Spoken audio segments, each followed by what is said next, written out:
Wonderful. Great. So, hello, everyone.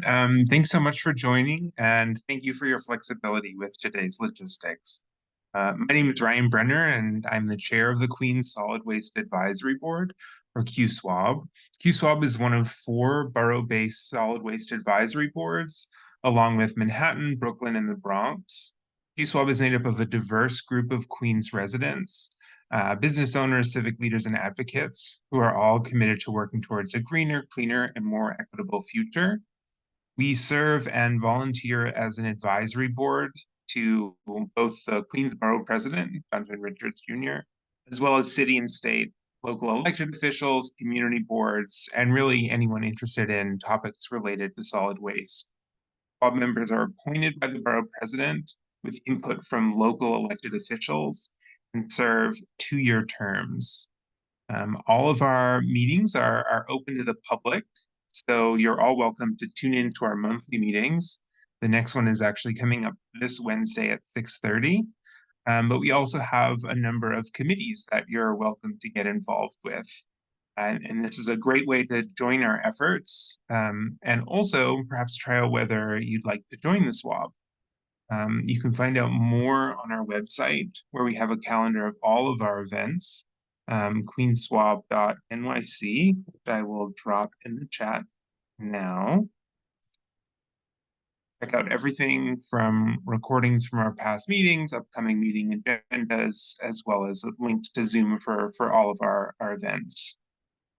Before turning this over, I just wanted to thank Bilal and the Environmental Justice Committee for putting this event together and rolling with all the changes that needed to be made. This issue of disadvantaged communities is one that's really important for Queens, and is one that QSWAB has been actively involved in throughout the process, which we'll be hearing about today, and are committed to continue working with this issue. So I'm really excited to hear today's panel, and see how we can stay involved going forward. So with that, I'll turn it over to Bilal to kick us off. Thank you, Chairman, Chair Ryan Brenner, for your support and for your leadership here at the QSWAB. It's very appreciated, and you and your executive board have been doing a marvelous job. Good day, good afternoon, everyone. My name is Bilal Key. I am the chair of the Environmental Justice Committee for Queens Solid Waste Advisory Board. Today, we have the honor and privilege to have 3 distinguished panelists that will be speaking to us on the introduction or intro informational session on the disadvantaged communities mapping, which they'll talk more about what is a DAC and what is the terminology that some of us have been hearing, some of us have been seeing, some of us may not even be aware of what's been going on with the disadvantaged communities mapping and how it impacts Queens and all Queens residents. So the purpose of the Environmental Justice Committee, real quickly, is to be that committee that speaks to and represents communities in Queens that are basically disadvantaged, that are being left out of the conversation, that the borough is facing a lot of environmental injustices throughout several communities across the board. And this committee is to raise awareness, is to educate the people, bring the information forward, so therefore people are aware of what's going on, and help to advocate for the communities that are impacted. So this is the general synopsis of what the Environmental Justice Committee has been working on. This is one of the issues that came across our desk, was passed down to the committee to look into the DAC process and advocate for the process to be fair and equitable for the borough of Queens and all of its residents. So I have the honor and privilege to introduce actually our first panelist of the day, and it's going to be a runner show. So the runner show is in the chat for those who have just joined. I'll repaste it again, so therefore everyone can see it. We will have 3 presenters who will be presenting for about 10 to 15 minutes each. Ms. Alana Kettle-Tucky is the director of the Environmental Justice for the DEC. And then we will have Dr. Natalie Vina. She's the professor at Queens College. And last but certainly not least, we have Ms. Barbara Brown, which is the director of the Eastern Queens Alliance, our good friends there. So they will all have 10 to 15 minutes apiece to present on different aspects of the disadvantaged communities mapping. And then we will take questions. We will take a Q&A at the last, for about 20 minutes or so, a Q&A. So we ask that everyone who's here to please hold your questions to the end, write them down, put them in the chat, so therefore we can get to them when the Q&A is, when we get to Q&A. So I will read the bio from Ms. Alana Kettle-Tuckey. Ms. Alana Kettle-Tuckey is the director for the Department of Environmental Conservation, that's the DEC for short, Office of Environmental Justice. In her position, she and her team focus on ensuring that environmental and climate justice are considered in all aspects of the environmental process, and that the DEC and state agency programs consider the histories, circumstances, and needs of residents living in historically overburdened and underfunded parts of the state. In addition to her work for the Office of Environmental Justice, Alana has served as the Deputy Director of Legislative Affairs and worked on diversity, inclusion, education, and public outreach with the Office of Communication Services. Alana came to state service after several years working as a government relations associate with the Adirondack Council, a not-for-profit organization dedicated to the preservation of the Adirondack Park. Prior to this, she served as the government affairs coordinator for the Empire State Pride Agenda. Alana holds a Juris Doctorate from Albany Law School and a bachelor's degree in political science from SUNY Binghamton with a minor in sociology. Over to Ms. Alana Kettle-Tuckey. Can everyone hear me? Yes. Great. Good afternoon, everyone. Thank you for having me here. I'm going to remain off camera because this is not my usual setup for my home office, but I will briefly come on so you can see. Hi, it's my husband's setup, so I'm not trying to show. There's a lot going on back here. So okay. I'm gonna stay off camera so nobody gets distracted by everything that's going on behind me. But thank you for having me. I'm going to share my screen.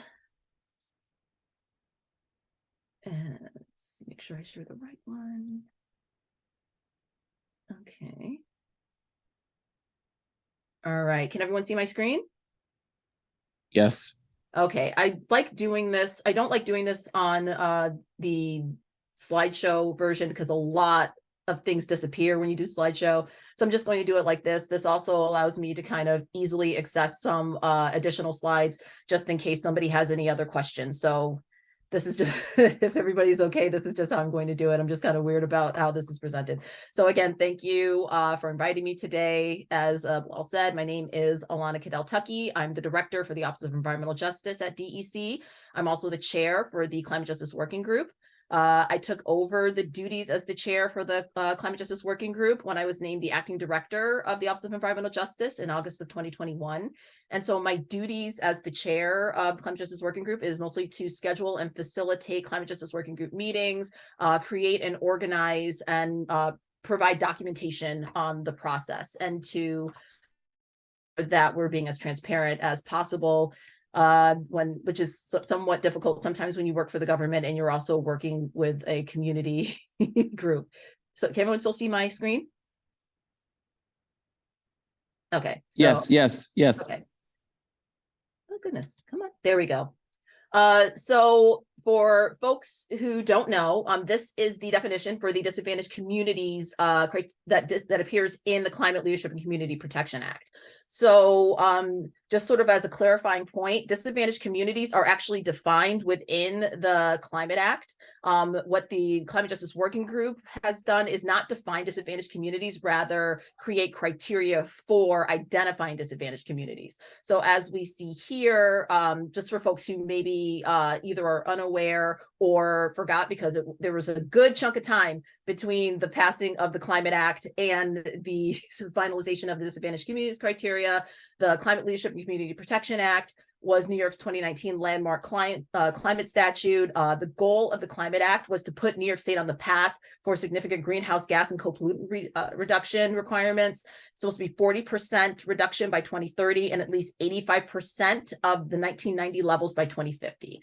So a portion of the Climate Act, which makes it a transformative piece of legislation, is that it focuses on historically overburdened and underserved communities, or what the Climate Act calls disadvantaged communities, which are defined on this slide. And if anybody wants to see that, I can definitely make it available for folks.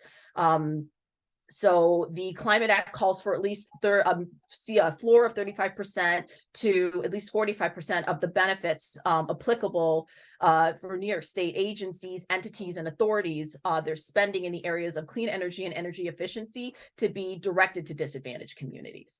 So if you see here, disadvantaged communities are identified by geographic, public health, environmental hazards, socioeconomic criteria, and these are some of the criteria or ideas that we had. So this particular section of the Climate Act is what we used to sort of help develop and inform our development of the disadvantaged communities criteria. And on this next slide, you'll see what the purpose of the disadvantaged communities criteria is. Oh, my internet connection is unstable. Well, that's not good news, but we're going to keep going. And hopefully everything will remain the way it's supposed to be. So basically, it says that state agencies and authorities in consultation with Environmental Justice Working Group and the Climate Action Council, we're going to create, and achieve the goal for this 40% in this section. And again, no less than 35%. So the goal is to use that 35% as a floor, but the 40% is a goal, but it is in no way the ceiling. We definitely want to look to expand and see how high we can get with regards to what we're using this funding for. So the criteria is going to aid state agencies basically and authorities in prioritizing these greenhouse gas emissions and co-pollutant reductions in the identified communities. Not only these communities, but it's targeting these communities that, based on the criteria, have the highest burden. So and this includes DEC when we're drafting regulations to meet our greenhouse gas emissions and limits that are required by the Climate Act. So I'm going to go into the Climate Justice Working Group.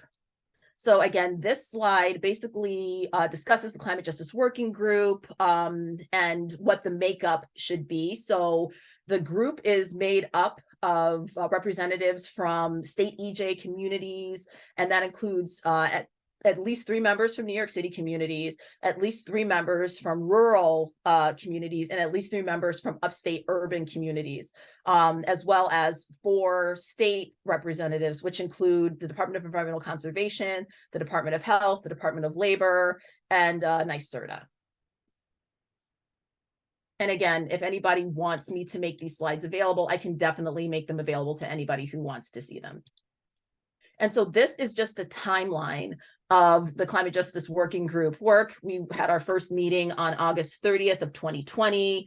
For folks who were watching, on December 13th, 2021, we voted to send the draft criteria along for public comment.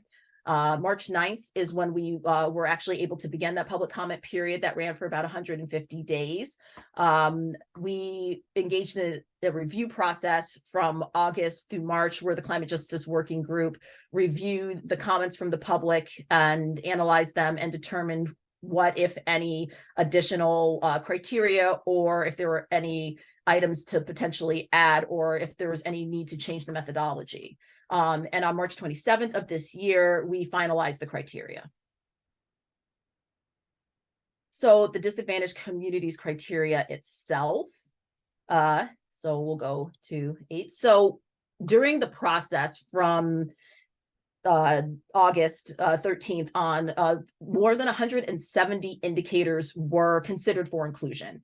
So the working group decided that we were going to start off with the 45 strongest indicators that we had. And it's critical to note that in order for an indicator to be considered for inclusion, it needed to be supported by high quality granular data that was available on a census tract level and applicable on a statewide level, and also applicable to the goals of the disadvantaged communities definition under the Climate Act. So we need to make sure that it was supported and that it also was supported by the legislation, that it met the terms of the legislation. So before I move further, before we look at those actual criteria, just a quick note about what you're going to see. So this slide just basically kind of shows some of the terminology. That top row, just so we make sure that we're all talking about the same thing for the next couple of slides. That top row, because we talk a lot about environmental burdens and climate change risks and population characteristics and health vulnerabilities. Those are components. So at later point, I'm going to talk about component scores. That's the component. As you'll see in that center report, those are the factors that were used. And so things were divided up by factors. And at the bottom are the actual indicators. So the 45 indicators appear under each factor. Okay. So this is the framework for the environmental burdens and risks and vulnerabilities. So you'll see that we used environmental burdens and climate change risks, and then also population characteristics and health vulnerabilities. So as you'll see, there are 20 components in the environmental burdens risks, but there are 25 components in the population characteristics. So when you see the math that we did, we actually had to weight some of the environmental burdens and climate change risks a little bit higher, just to make sure that the two sections actually equaled each other out. But just so you'll see here, we have potential pollution exposures, land use with historical discrimination, climate change risks, income and education, race and ethnicity, which is race is actually included in the Climate Act, health impacts and burdens, and housing, energy, and communications. So we wanted to make sure we had all of those indicators in place. And so these are the indicators. You'll see the indicators here along the bottom. These are the indicators for environmental burdens and climate change risks. I'm not going to go through every single one, but I wanted you to see them. And if you see any that jumps out, but just for example, we looked at diesel truck traffic, water discharge, major oil storage facilities, active landfills in certain areas, extreme heat, flooding, inland flooding, coastal flooding, agricultural land. These were taken into account when we were looking at environmental burdens and climate change risks. The next section is population characteristics and health vulnerabilities.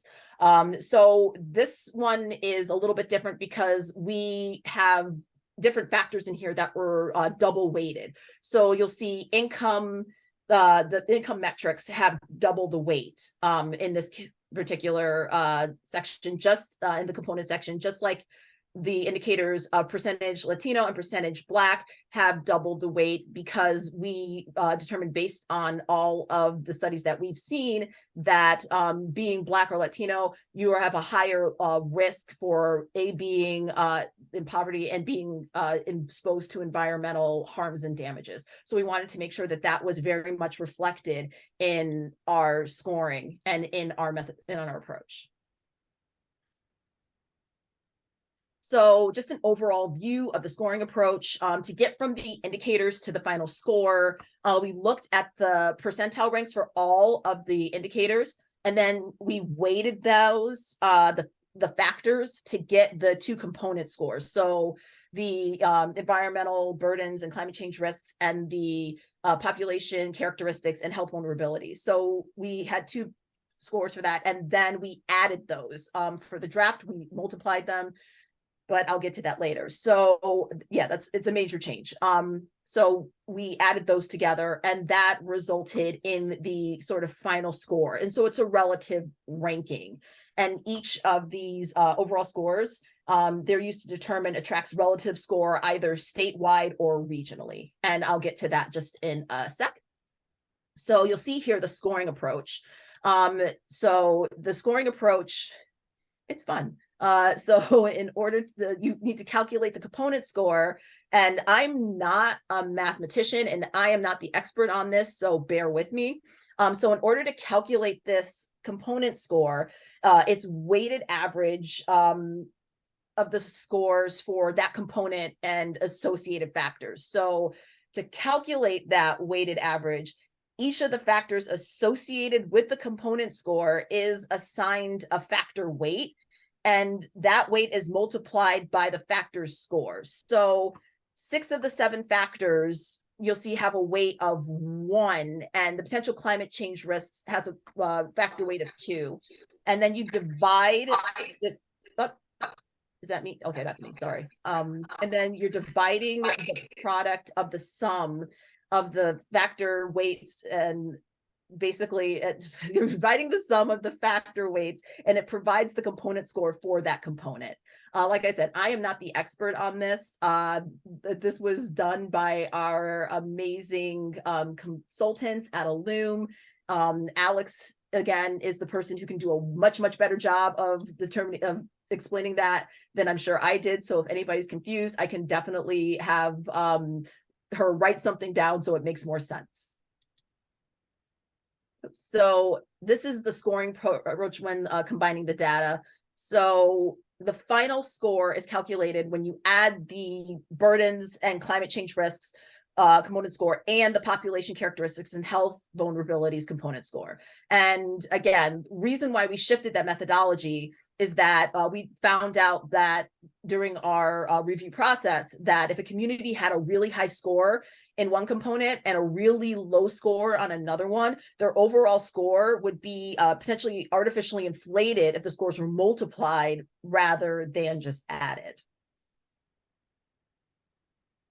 So you'll see the designation at the end. There's a designation of disadvantaged communities. So the Climate Justice Working Group wanted to include 35% of census tracts because of 35% of the funding. So that was the mindset behind that. And that means that out of the 49 plus 100 census tracts in New York State, 1,736 of them are designated as what we call geographic disadvantaged communities. So those census tracts light up as disadvantaged communities, which you'll see on the disadvantaged communities map that's on climate.ny.gov. So this is sort of an overview of this approach. So there are a couple of special case census tracts that we treated a little bit differently. About 138 tracts in New York State don't really have enough population data to actually create or calculate a population vulnerability score. So we had to score those based on the environmental burdens. Also, there are about 19 tracts that are indigenous and tribal areas. And so we automatically included those as disadvantaged communities. We are basically allowing for the nation's leadership to sort of take the lead on that approach. We did that because it's easier to take those tracts out at the end than it is to then add them in afterwards. We have reached out to nation leadership to let them know that we're always available for consultation on this, because we are dealing with sovereign nations and it's a government to government approach. We offered consultation, and it's really up to the nations as to whether or not they accept or want to engage in consultation with us. We've also presented this at two different annual meetings. So they are aware of the disadvantaged communities criteria. They are aware that several tracts, that their tracts are included in this. And so if nations are interested in consulting with us on this, we will definitely have those conversations with them. For anybody who's concerned, I know that that concern did come up a couple of times in the public comment process. So if anybody here expressed that concern, that is my response to that. Okay, so this slide is the designation overview. So since tracts were scored regionally, we took the top 29% tracts that are both statewide and New York City tracts. So we have an overall statewide score. And then there is the top 25% that are from New York City and then rest of the state. And the meaning behind that is that because there's almost, even though it's not a direct population split, but there's almost a very close population split between upstate New York and downstate, which is, you know, largely the New York City area, but population is spread out or distributed differently. We wanted to make sure that there was some equity in the process. So we wanted to make sure that we weren't leaving out a lot of upstate New York towns that do have high burdens, or areas, for example, where you might find a lot of migrant workers in rural communities.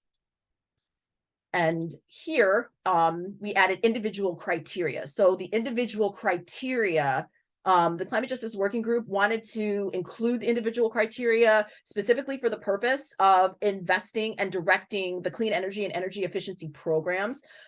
We discussed several individual criteria that could potentially kind of work with that, but we really did set at the end, determined that 60% of the state median income would be better because it aligned more with a lot of the publicly administered programs that we have. We did consider the 80% because it might capture a lot of quote unquote blue collar communities of color. But I don't think at the end of the day, it was getting the groups that we wanted to. So it is something that could be reconsidered during the annual revision review process. But for now, 60% of state median income is what we went with. And this next slide shows what that impact is when you consider it regionally. So you'll see New York City has the highest number of geographic disadvantaged communities census tracts. And when you then add the low income criteria, you get an additional 12%. This also works with areas like the North Country, where you have very sort of sparse populations, where so you only have about maybe 16% of, you know, actual geographic census tracts or DACs, but you have a lot of low income households that are spread across that area. Same thing with the Southern tier, because you have the interesting distribution of actual population. You'll have census tracts that are literally almost nobody in them. So this helps for us to be able to target that renewable energy and energy efficiency funding towards areas where the population might be sparse or they might not be in a geographic DAC. Now that's only for funding purposes. It's not for permitting. It just really wouldn't work out if we tried to use that to institute it for permitting. So this is an overall summary of what the vote was for the disadvantaged communities criteria. As you see, it's everything that I went through, the 45 indicators, the way we scored the census tracts, the 35% and breaking it down both regionally and then having an overall score, including low income households, and then what the definition of those low income households were. And as for resources, I'm going to steer folks to the disadvantaged communities criteria webpage on climate.ny.gov. I know folks have probably already taken a look at the disadvantaged communities map. We apologize in advance. It is in Tableau, which is not the most user-friendly version. It's great in that you can use it. You can actually geocode specific areas, but it's slower. And if an area isn't specifically geocoded, unfortunately, the map doesn't always recognize it when you clue it in. But it is what we have right now. We are currently working on making a more user-friendly map that still allows everyone to be able to see the percentages at this point. I'm going to skip the questions because well, also we're going to have questions at the end. And again, I have extra slides if people had some other questions about different things, but basically that's my presentation. So I'm going to stop sharing my screen. Thank you. Thank you, Ms. Kettle-Tucky, for that presentation. Lots of information. Don't worry, we will ask all our presenters to provide us with a copy of their presentation to share for the members who are here and for the QSWAB members who are not here. Next, we have our next presenter is Dr. Natalie Vina from Queens College. I'm going to read her bio. My computer logged me out. Give me a second. All right, here we go. Dr. Natalie Vina is an associate professor in the Department of Urban Studies at Queens College. She received her JD and PhD from Northwestern University School of Law and Department of Anthropology. Her research and teaching interests concern environmental policymaking in the United States cities. She is admitted to the New York State Bar. Veena has an active research agenda in New York City. She's studying the implementation of New York's Climate Leadership and Community Protection Act, which we heard about in Ms. Tuckey's presentation, 2019, which was that was signed. Particularly the process of identifying the disadvantaged communities who are slated to receive 35 to 40% of benefits derived from the state's green transition. She has also undertaken a fieldwork and advocacy concerning a South Ozone Park community's protracted recovery from a sewage backup that occurred back in 2019. Dr. Veena's long-term research focuses on environmental racism and the fight for environmental justice in Southeast Queens. Well, without no further ado, Dr. Veena.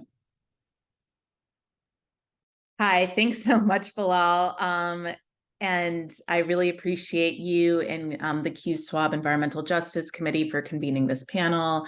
And I want to thank Andrea Scarborough, Gloria Boyce-Charles, and Barbara Brown for their really incredible advocacy on this issue. And it's also great to see my friend Angela Miskis on the line too. Okay, so I'm really glad we're discussing the disadvantaged communities criteria because billions of dollars are on the line. Indeed, the state's mandated green transition will require at least $300 billion. And more immediately, the state is now planning how to distribute monies raised through the $3 billion Environmental Bond Act, because 40% of that money is going to disadvantaged communities identified by the Climate Justice Working Group. So earmarked benefits, including improved public transportation, which we know is an issue in a lot of Queens, and subsidies for energy efficient heat pumps, will ideally serve as reparations for ongoing environmental harms in frontline communities. Okay. So in June 2020, New York's former governor, Andrew Cuomo, appointed the Climate Justice Working Group to set the criteria for disadvantaged communities. Presumably to foster grassroots control, the law provides that community advocates outnumber the working group's state officials. So notably, for our purposes, Queens has no representation on the Climate Justice Working Group.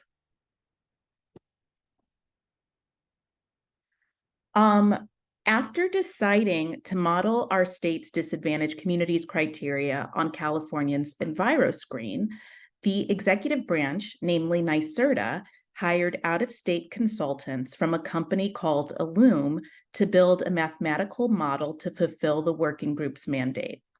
Cal EnviroScreen reflects 21 indicators that characterize both pollution burden and population characteristics. It uses percentiles to assign scores for each of the indicators in a given geographic area. The screen's indicators range from low birth weight to PM 2.5 concentrations, unemployment rates to the presence of toxic cleanup sites.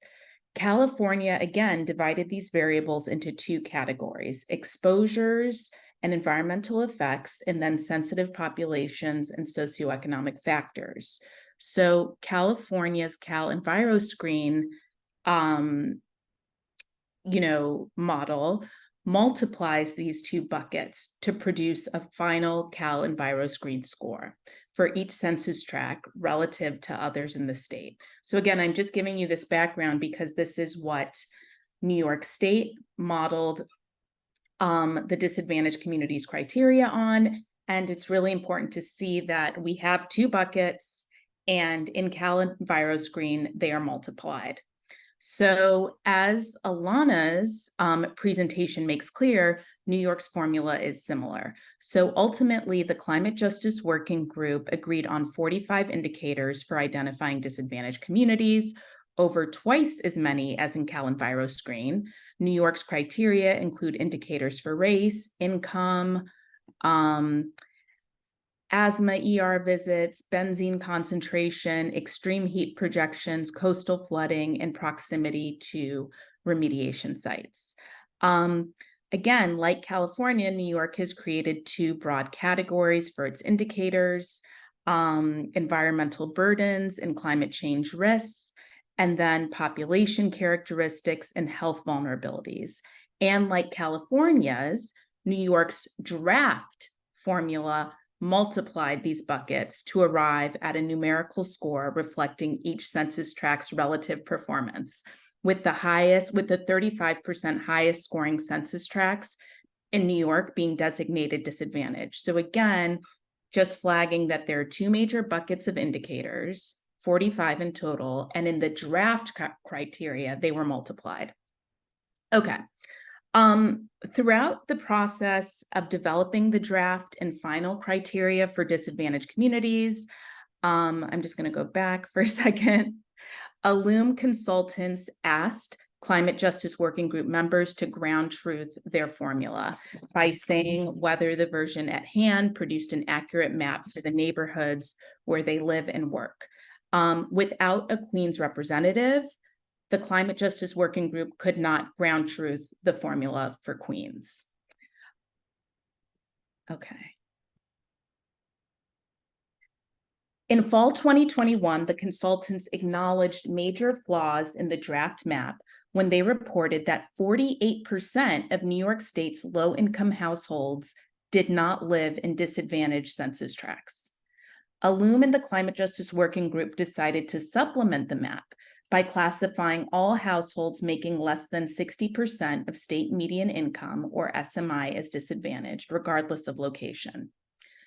The final criteria, which, as Alana noted, the Climate Justice Working Group adopted this past March, also classifies these households as disadvantaged. So the draft and final criteria both had this supplement. This is an important but limited solution to the draft map's problems in the New York City region specifically. It gives more people access to individual benefits, such as subsidies for electric appliances, but not to neighborhood upgrades accruing from geographic investments like improved public transportation. This intervention also fails to help many in the metro region who make more than 60% of SMI. So the last I checked, 60% of SMI was about $33,000 for a single person and $63,000 for a family of four. So we know in New York City, folks who are making that amount of money, many of them are really struggling financially because of our high cost of living. And moreover, sociologists like Thomas M. Shapiro established that disparities in wealth, not just income, explain racial inequality in the United States. So the Climate Justice Working Group voted unanimously to approve the draft criteria for identifying New York's disadvantaged communities in December 2021 and released it for public comment in March 2022.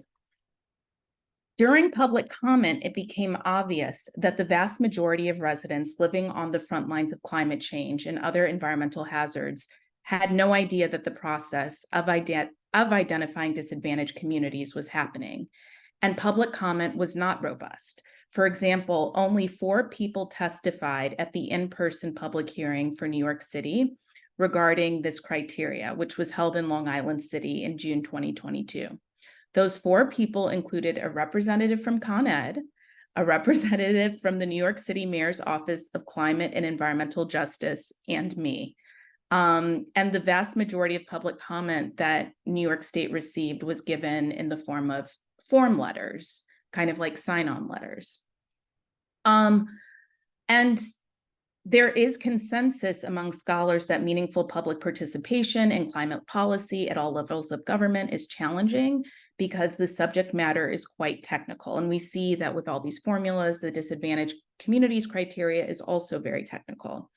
However, I do think there were opportunities for the government to facilitate meaningful public participation or more meaningful public participation. The Climate Justice Working Group's online meetings, which are open to the public for observation, take place in the middle of the workday. Over the years that I observed their proceedings, I noticed that A lot of the meeting materials weren't posted online in a timely fashion, and I understand that state agencies are severely understaffed, but it just made public participation very difficult.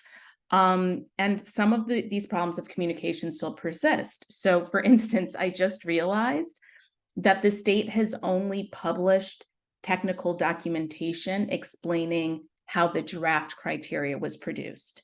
There is no technical documentation that I could see on its website explaining the final criteria to the public. Again, there's a report for the draft criteria that was published in March 2022, but I can't see technical documentation for the final criteria. So although public comment on the draft criteria closed in August 2022, ILLUME did not begin reviewing the comments, the public comments, until the end of October 2022. The Climate Justice Working Group finalized the criteria in March 2023. So ILLUME and the Climate Justice Working Group made only one change to the draft criteria, which required no new data collection or major rethinking of the criteria. Originally, as I pointed out, ILLUME multiplied the two buckets, environmental burdens and climate change risks, with population characteristics and health vulnerabilities to identify the top scoring census tracts. In the final criteria, ILLUME simply added the two buckets. So we went from multiplication to addition. And from what I can tell, this difference in mathematical operation has had mixed results for Queens. So for instance, Community Board 12's representation overall improved, even though there are still major problems in Community Board 12, I would say, while Community Board 13's representation has gotten worse. It's also important to note that the state of New York failed to follow its own legally mandated process in finalizing the disadvantaged communities criteria. The Climate Leadership and Community Protection Act directs the Climate Justice Working Group to consult with the state's Environmental Justice Advisory Group, in addition to state agencies, to establish these criteria. So in 2019, there was an amendment, an environmental justice amendment, that formed this 17-member environmental justice advisory group on the state level, and it would have included community-based advocates appointed by the governor, as well as state senate and state assembly leadership. And this advisory group's participation would have increased the diversity of perspectives guiding the criteria's production and therefore made them more just. But the Climate Justice Working Group did not consult with this body because state leaders never appointed them. They never appointed members to the Permanent Environmental Justice Advisory Group. And Barbara Brown, spotted this, and all credit to her. So this, and I do think if we look at the final criteria, we see that they would have benefited from more meaningful input, since how the state has defined disadvantaged is often unjust and inaccurate. So this is the draft criteria. This is a slide from the draft criteria, but you'll see it's the same in the final criteria. So in the draft criteria, as in the final criteria, Hudson Yards and much of the High Line qualify as disadvantaged in Manhattan, while many communities of color in Queens do not. So here we see in purple, Hudson Yards is disadvantaged, much of the High Line, some of the Theater District.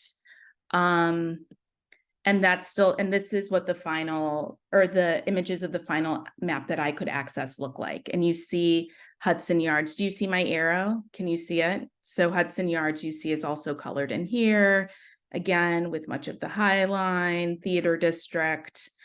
You get the point. Okay.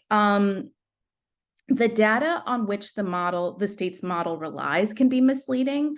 The present formula understandably treats coastal flooding risk and proximity to remediation sites like brownfields as indicators of disadvantage. However, as my Queens College colleague Melissa Checker points out, such variables misrepresent hotspots of post-industrial waterfront development. The current criteria designate as disadvantaged census tracts in Brooklyn's Williamsburg and Greenpoint neighborhoods, as well as the entirety of Hudson Yards, which the New York Times has called Manhattan's biggest, newest, slickest gated community. And I think the map should also be reviewed in Long Island City for the same reasons. So this was Williamsburg and Greenpoint on the draft map. And I will say that one of the Williamsburg census tracts in the final map got dropped. But for instance, this census tract, I've been there, it's extremely affluent with very fancy hotels and restaurants. And Greenpoint has a lot of very fancy waterfront development going all the way up here. So, and I just want to, one of the reasons I'm kind of emphasizing this is the contrast, right? We know that not all communities are going to be designated disadvantaged. That's the point, but it's a problem when affluent communities are, and whereas communities that are vulnerable and are on the front lines of environmental hazards themselves are not. The contrast is a problem. And another problem is that there was no meaningful discussion about the designation of affluent New York City communities as disadvantaged during the Climate Justice Working Group's public deliberations. So I never heard, when I was observing the meetings, the Climate Justice Working Group talk about this problem, that really affluent communities had been designated as disadvantaged in New York City. They did talk about, I think, an issue in Suffolk, where the Shinnecock, the census tract encompassing the Shinnecock's tribal territory is designated as disadvantaged. And that's a separate issue. Obviously, I agree that the Shinnecock tribal nation should be benefiting and receiving earmarked benefits. And I defer to them about whether or not they think the rest of the census tract should qualify.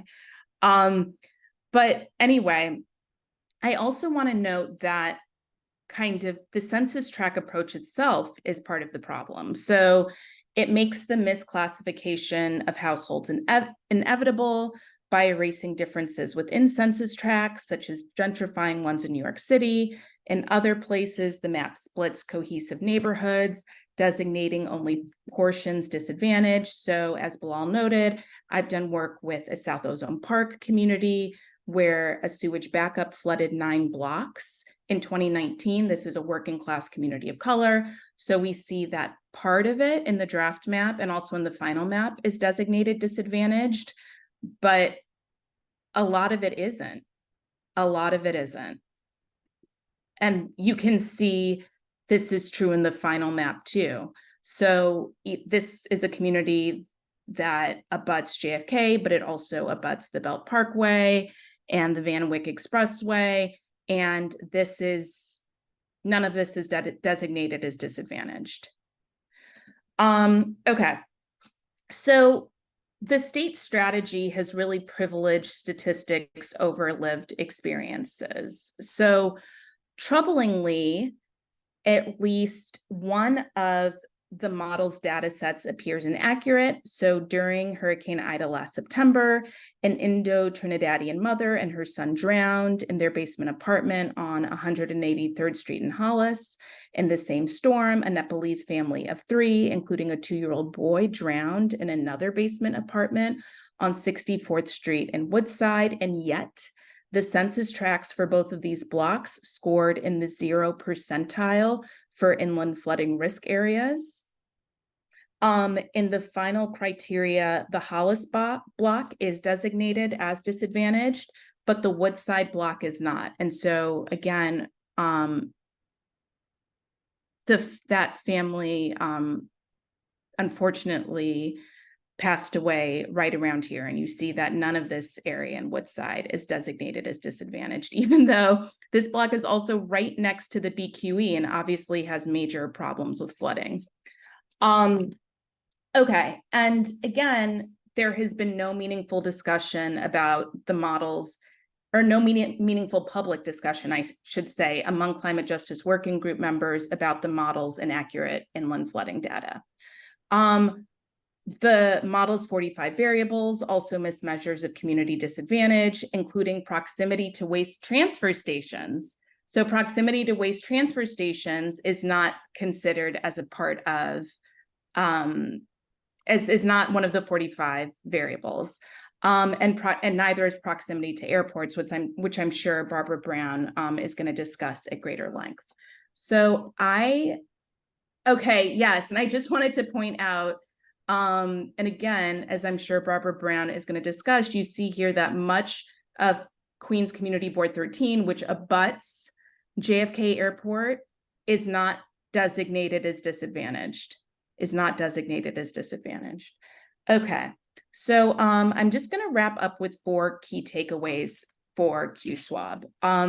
Number 1, QSWAB, Queens community leaders, and Queens elected officials need to continue advocating for Queens representation on the Climate Justice Working Group.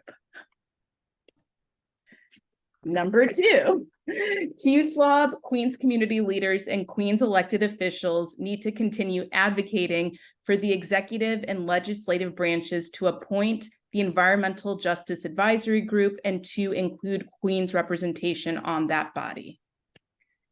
Key takeaway number 3, Queens communities need clarification from DEC and NYSERDA as to how members of the public will be able to share input before the Climate Justice Working Group revises the disadvantaged communities criteria, which they are supposed to do annually. And then lastly, Queens communities and households that qualify as disadvantaged need more support from state agencies about how to access earmarked funding under the Environmental Bond Act, the Climate Leadership and Community Protection Act, as well as monies attached to other administrative programs and legislative mandates. I think about 50% of New York State is designated as disadvantaged, including, Hudson Yards. So unfortunately, that means frontline communities will have to compete for their fair share of funding, since again, the Climate Act mandates that they receive only 35% of investments with the goal of 40%. But again, that's an issue if 50% of people are designated disadvantaged. There's going to be some unfortunate competition. Okay, so that's it from me. Thank you so much. Thank you, Dr. Zena, for another marvelous presentation. We appreciate your work, your research and service in this area. And as you see, she's given QSWAB and myself much more homework to do, which is fine. It's just great. We love it here. We love that. Up next, I'm going to keep the train rolling. We have Ms. Barbara Brown from the Eastern Queens Alliance, who is going to present to us. Let me cue up her bio here real quickly, and we'll read that to everyone here. 1 second. Here we go. It's a PDF. Give me 1 second. Well, okay, come on. Give me 1 second. Preview. Okay. Ms. Barbara Brown is the president and founding member of the Springfield Rosedale Community Action Association Incorporated. It's the civic association. It's the civic association for the Brookville community. He's also the chairperson of the Eastern Queens Alliance, a federation of civic associations in Southeast Queens. The goals, which are and have been for the last 20 years, environmental education, environmental health, and social justice.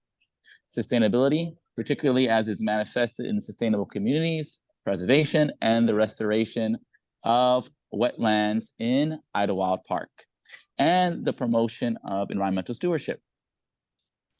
Through Ms. Brown's leadership, EQA's Idlewild Park Preserve and Environmental Science Learning Center project offered youngsters in the community their first true exposure to environmental education and the value of the Idlewild Park wetlands. A full-blown environmental science program is now being offered in the new Idlewild Environmental Center, funded by the late Queensborough President Helen Marshall in 2009 and run by EQA. EQA is proud of this Silver LEED certified award-winning building, the first environmental center in Southeast Queens, and the center opened up in April of 2022. Ms. Brown has served as the co-chair of the Community Planning Committee for a $6 million allocation for the New York Rising Idlewild watershed communities, which include Brookville, Rosedale, Springfield Gardens. She's also the current co-chairperson of the New York's Community Aviation Roundtable and the chairperson of the JFK Airport Committee of NICAR.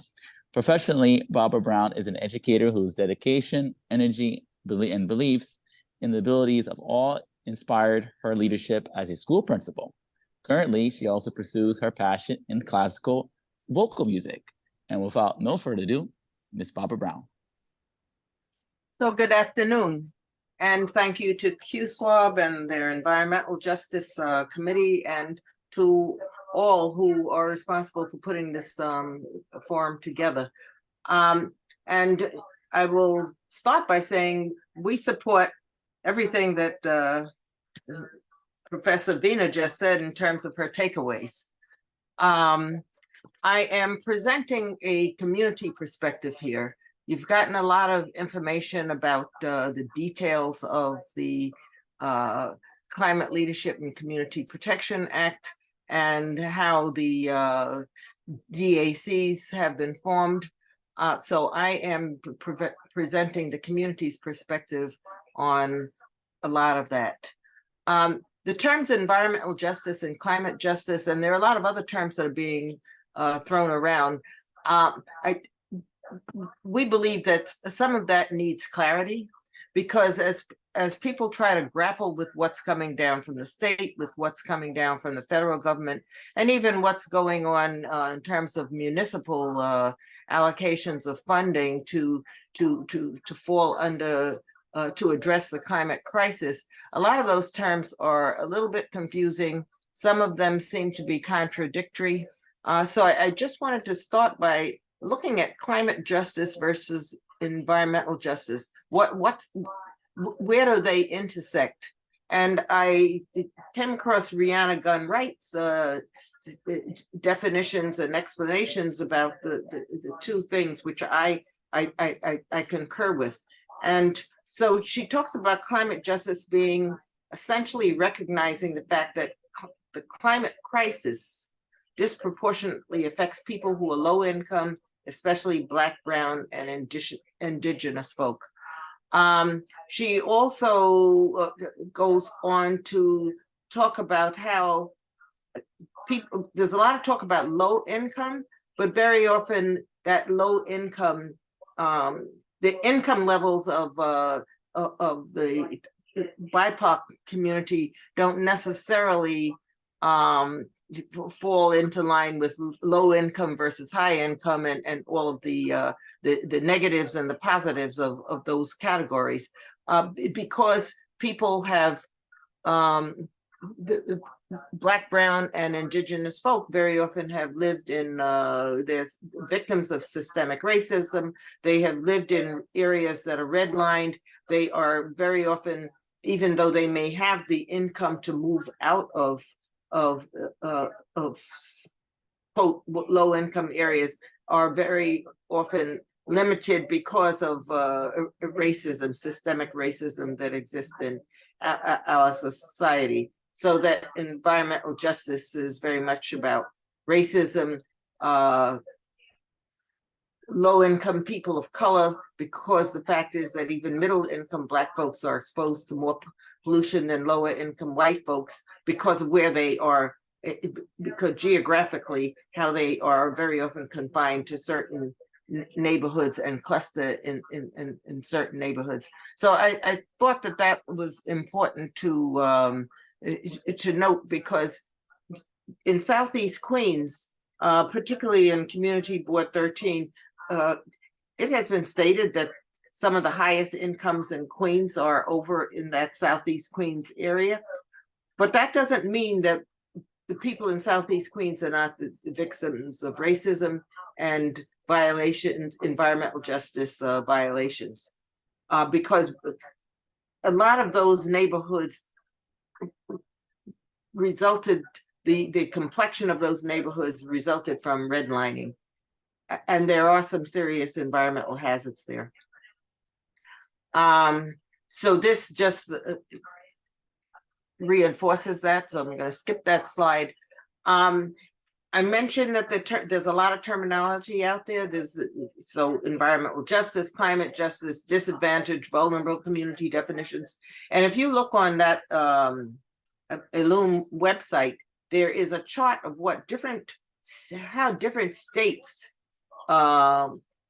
use different terminologies to mean sometimes the same thing, to mean sometimes slightly different things. So for instance, California talks about disadvantaged communities and priority populations. And so people there need to grapple with, well, what is a disadvantaged community versus a priority population? And what California calls a disadvantaged community is not necessarily what New York calls a disadvantaged community. Some states don't have any terms because they're not dealing with the issues. So you have about Alabama, Alaska, Mississippi.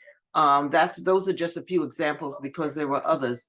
Connecticut talks about distressed municipalities.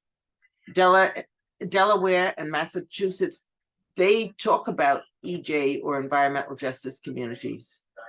Maryland just calls them communities when they're really talking about EJ communities, low-income communities. And in New York, there are two sets there are the disadvantaged community maps that just came out, but there is something that they call a potential environmental justice area. And I will show you an example of that later. Oregon and Utah talk about environmental justice communities. So there's that mixture of terms. And even when we were looking at the Justice 40 documents and maps from the federal government, again, there seemed to be that mixture of definitions, and it's not helpful to those of us on the ground, those of us who are lay people. It's not helpful to us to have all of those different terms being used without really clear definitions. What are you talking about? There was a discussion about indicators that were used that the state used.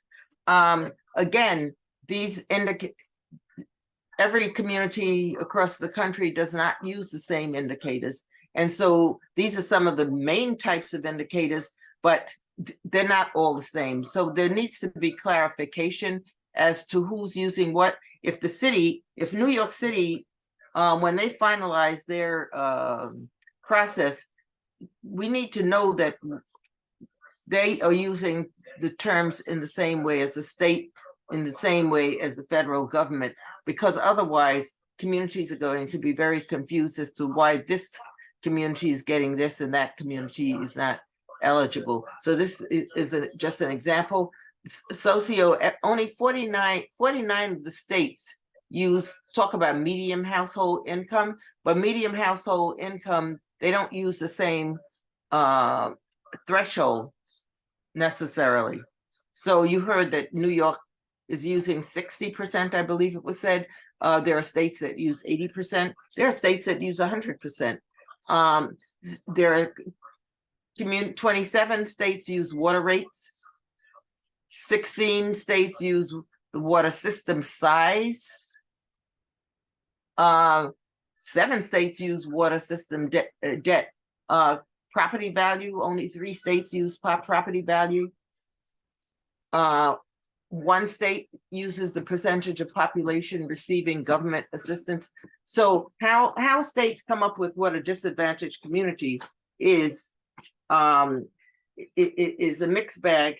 And I heard the very mathematical way that New York State came up with its identification of DACs, relying solely or mostly on quantitative versus qualitative is not, I think we're missing the mark here. because there are communities, as Dr. Vina mentioned, that probably should have been in a DAC or within the DAC listing that are not, and others that are there that don't belong. And that's because there was such a tight mathematical formula that maybe didn't make sense. So we're saying that there needs to be a clarification of terms. What do you mean when you say it? Environmental justice community, a disadvantaged community? All those terms need to be clarified. The process of drafting the scoping plan, we've been critical of that, and we're still critical of that, because this is a picture of that scoping draft of how the plan was made. The Climate Action Council, it says, held a total of 32 public meetings to develop and finalize the scoping plan. And all through here, it says in 2020, they had stakeholder outreach. In 2021, September to December, there were 20 public meetings held. There was another 11 held in 2022, January to July. The fact of the matter is, Eastern Queens Alliance, and we are very, very active and try to keep on top of everything. We did not learn about this process till end of July of 2022. And you heard Dr. Vina say that there was a meeting where only 4 people attended. And so there's something wrong with the process. The outreach was not good for the drafting of the scoping plan and coming up with the maps for the disadvantaged communities.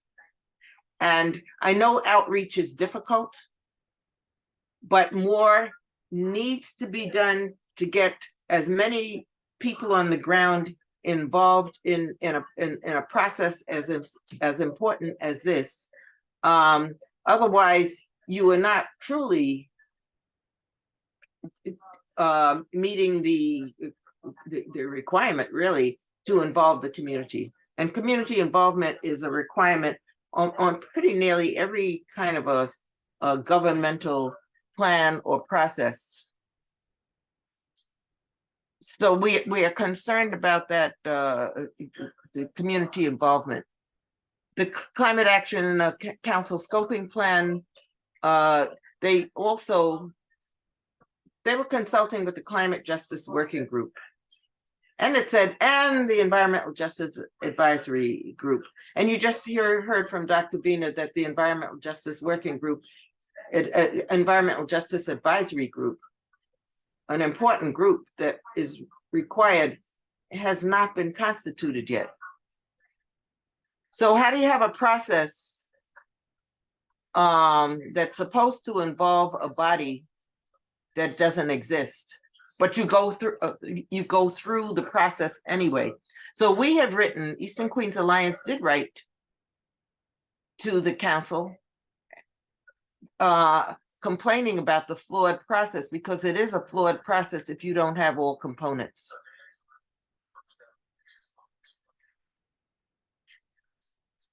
In addition to the Climate Justice Working Group, there were advisory panels, and you see these panels on the left side of the screen: transportation, land use, power generation. All these are panels that are part of that whole process set up by the through the scoping plan. Climate Justice Working Group was convened by DEC. It was supposed to be consulting with this Environmental Justice Advisory Group. This group, by the way, is supposed to serve as be a part of a consultation process for the advisory panels. All of these advisory panels were supposed to be consulting with the Environmental Justice Advisory Group to make sure that they were meeting the needs of the environmental justice communities that are victims very often of environmental racism or environmental injustice. We are concerned about the constitution of the Climate Justice Working Group. These are the members. As Dr. Vina mentioned, only 3 people were from New York City. 2 of them are from Brooklyn. Dr. Bautista and Elizabeth Yampierre. They're both from Brooklyn, and from what I can see, pretty much similar parts of Brooklyn, the same parts of Brooklyn. And the We Act for Environmental Justice, the rep from there, that's We Act is in Uptown Manhattan. So literally there was nothing, no one representing Queens or Staten Island or the Bronx for that matter. And all of these other people are from upstate.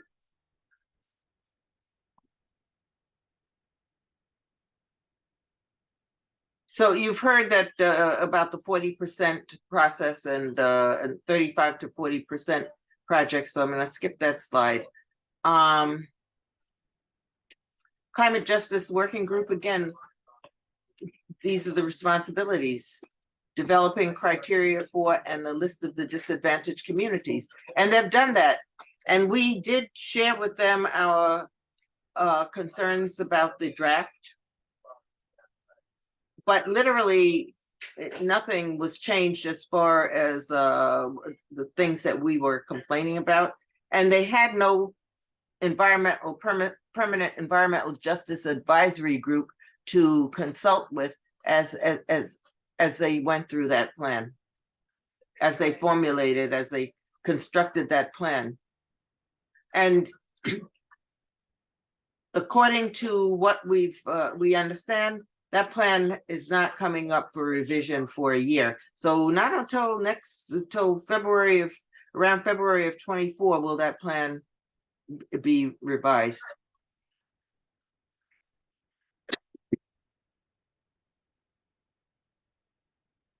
And that's just good. You've heard about the Climate Justice Working Group, what they're responsible for and so forth. So I'm going to skip that slide. And the fact that they are supposed to be consulting with a group that doesn't exist. I don't want to beat a dead horse here. The advisory group, though, the Environmental Justice Advisory Group, they are supposed to create a model environmental justice policy that ensures that New Yorkers, regardless of race, income, gender, and national origin, have a right to fair treatment and meaningful involvement in the development of regulations and policies that affect the quality of their environment. So they're supposed to keep all those groups that I just mentioned. They're supposed to make sure that they are all being true to the environmental justice policy. They're supposed to provide guidance. And so that group needs to be formed, and it needs to be formed as quickly as possible.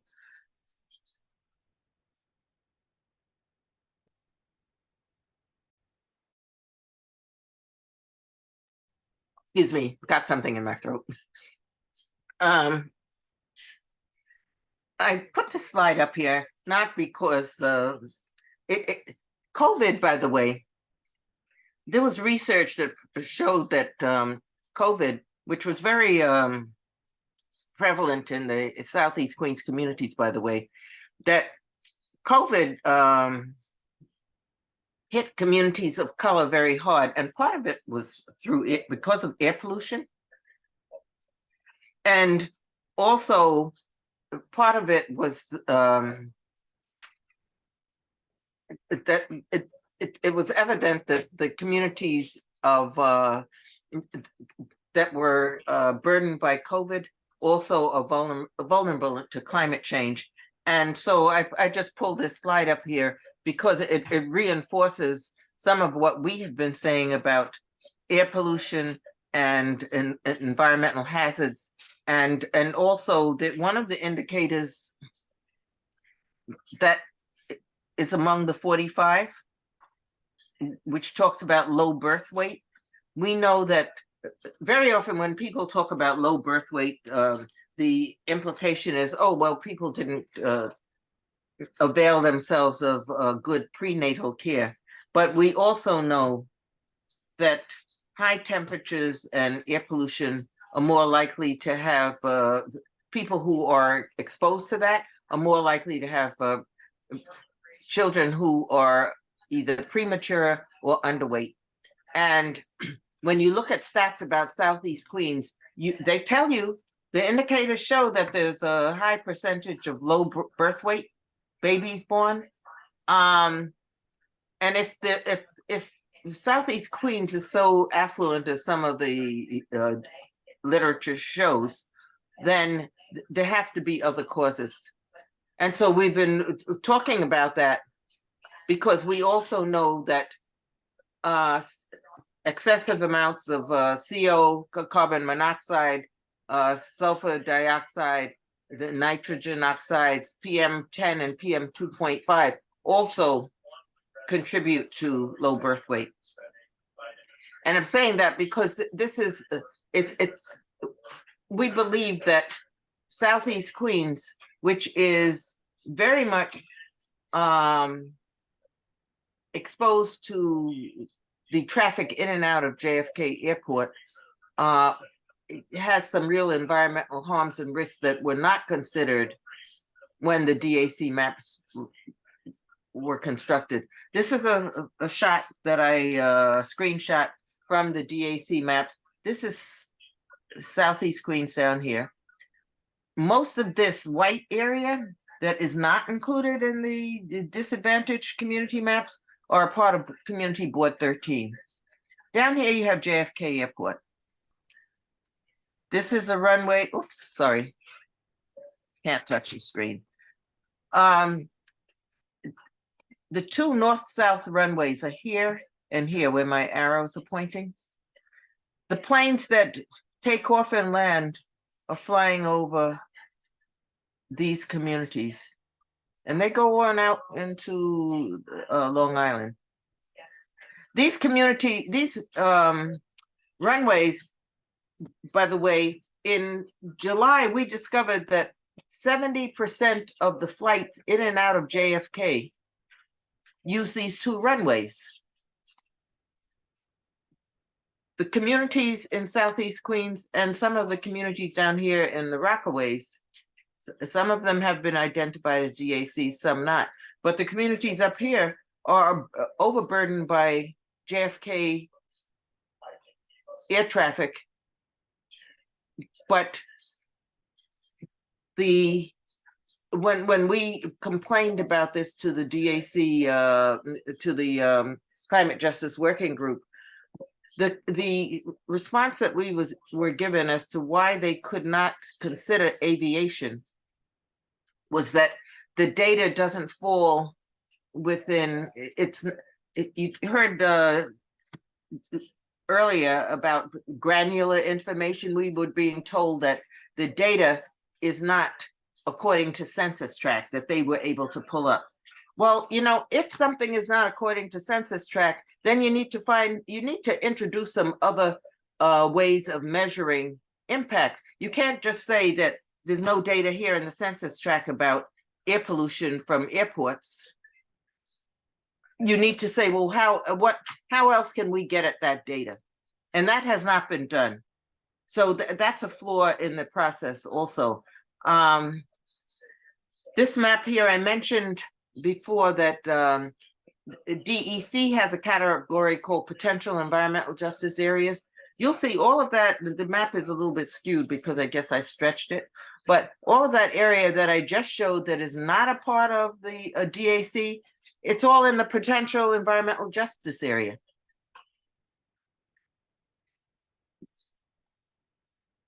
Next, I'm having a mouse problem here. It gives you a clearer picture of the runways and how those runways go out, how close they are. This next slide is a slide of heat maps, the urban heat islands. This map here, this is JFK, this red area, and it's extending out into the communities, and then the different shades of orange. These shades of orange and I guess pale pink, these are areas that are hotter than they should be. in terms of urban heat islands. And you see the other thing up here, this is LaGuardia up here. Again, this is urban heat island that emanates from the LaGuardia sector. This is a noise map.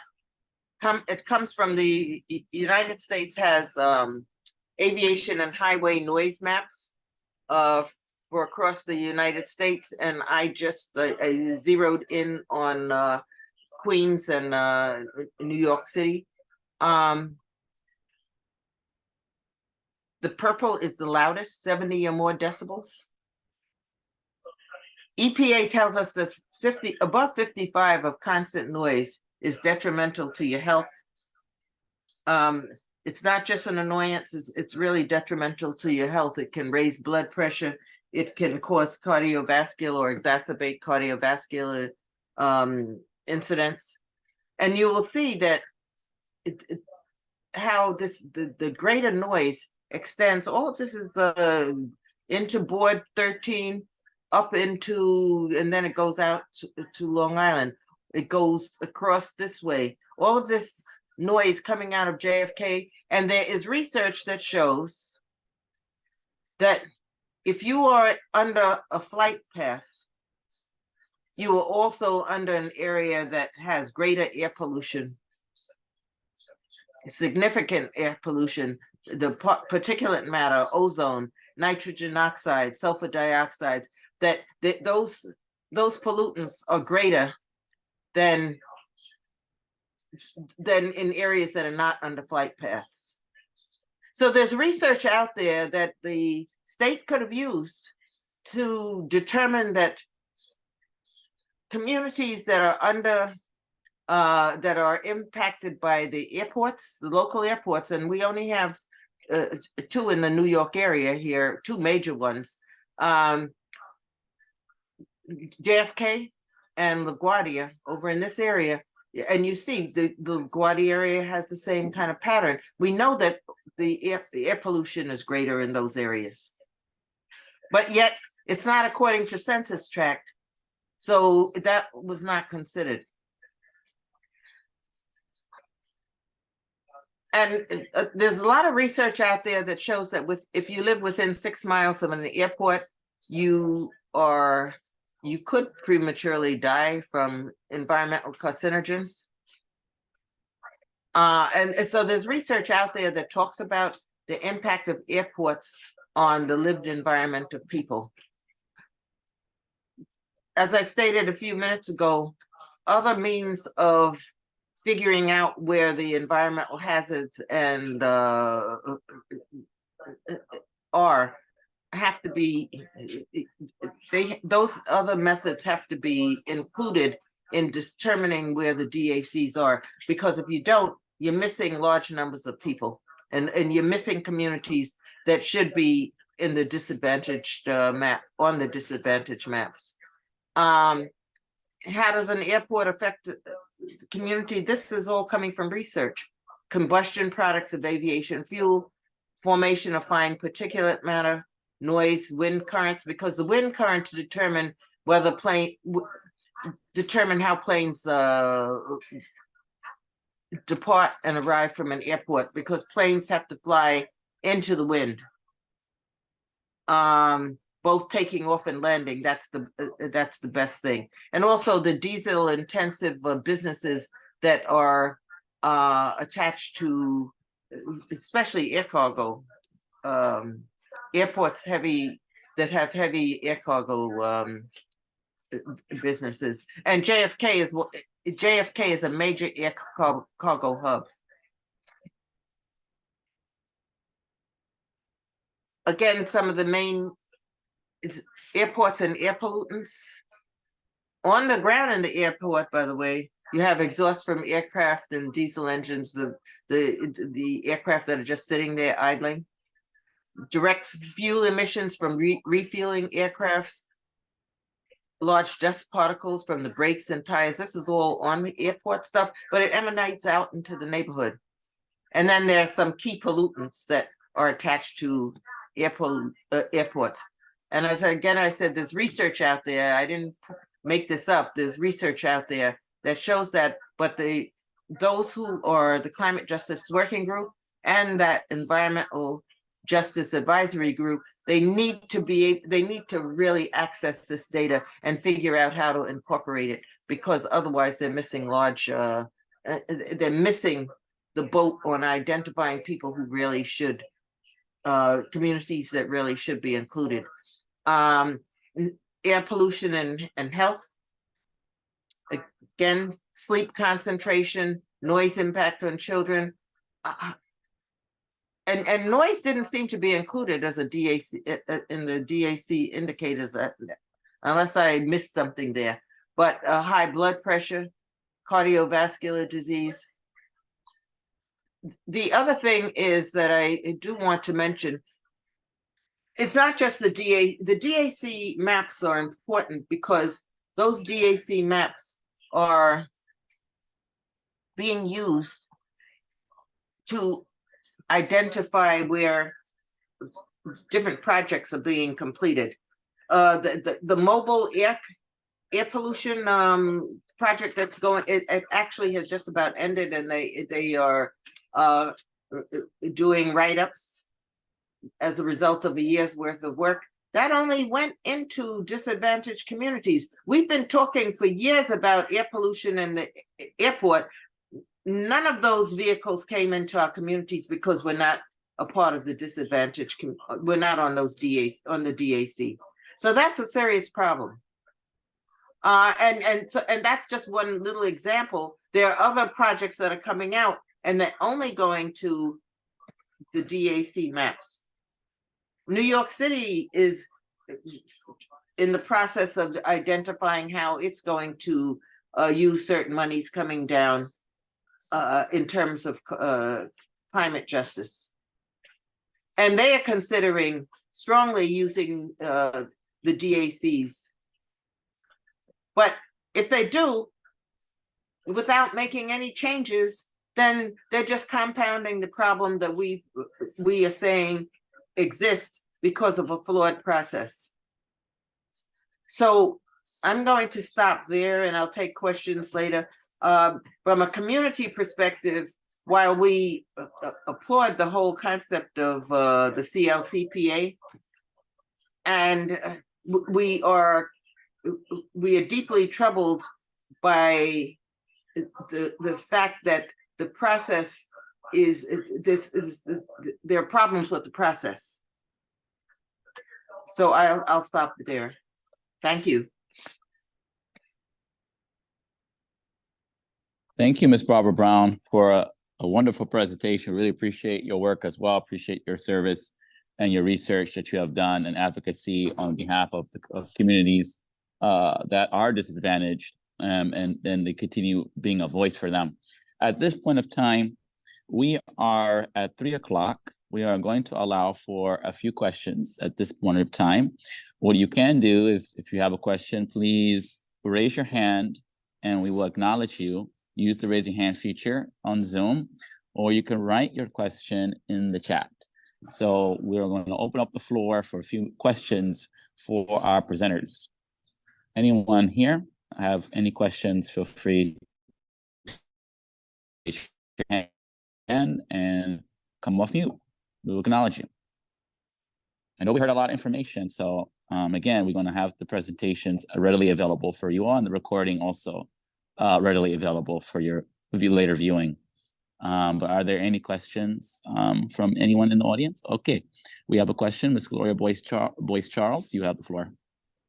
Okay, thank you. Thank you so much to all three of you, of our presenters today.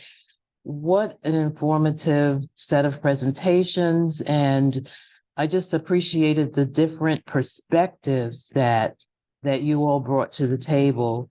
I continue to be very concerned by the issues raised by Professor Vina and by Ms. Brown about the fact that there's no representation of the Queens community on any really of these stakeholder tables, these stakeholder committees, in particular, the Climate Justice Working Group. and also the Environmental Justice Advisory Board. But with respect to the CJWG, my question is, what is being done to address this concern? Is there any recognition or acknowledgement on the part of DEC and NYSERDA regarding the lack of representation, and what is going to be done to address it, so that the next time that you meet as a committee, there will be more reasonable and fairer representation for underrepresented communities? I can respond to that. So unfortunately, due to the way the Climate Justice Working Group is identified in the legislation and the practicality of running a group of that nature, we did stick to the 9 environmental justice advocates. The way advocates were identified essentially comes down to, for better or for worse, folks who generally were executive directors or were working for environmental justice organizations. So that sort of, unfortunately, I think maybe limited the pool of people that we were working with. So we were also looking to work with folks who had experience or a background in working with other environmental justice organizations across the state. So going forward, the Climate Justice Working Group will be voting on a set of bylaws that limits their terms to 3 years, which will allow for us to get more people through the door for the Climate Justice Working Group.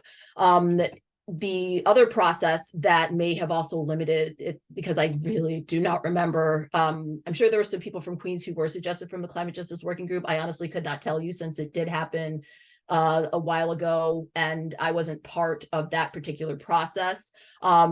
We did suggest folks. How it worked is we made suggestions of people who we thought would work well on the Climate Justice Working Group, provided a list, and those names were then vetted by the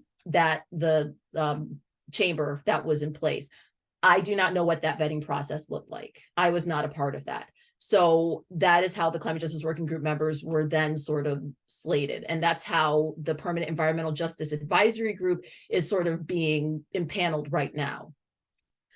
So the goal is to try to open that up so that there are more people involved. There's also a portion of the bylaws that allows for an at-large member to also be added to the working group that would be added for the purposes of quorum. So this person, because it's that they're not really listed in the law, would not be able to vote during regular meetings. But if there was a situation where we didn't have quorum, we could add that person's vote to make sure that, for example, the disadvantaged communities criteria was updated. If we were constantly short on people, that person's vote could be added. So that is just a part of the bylaws that we're looking to institute. So we're hoping to get more people involved with the Climate Justice Working Group moving forward, as we sort of take a look at how the disadvantaged communities criteria is affecting New York State and how we can improve it. Because the goal is to improve it. We recognize that it's not perfect.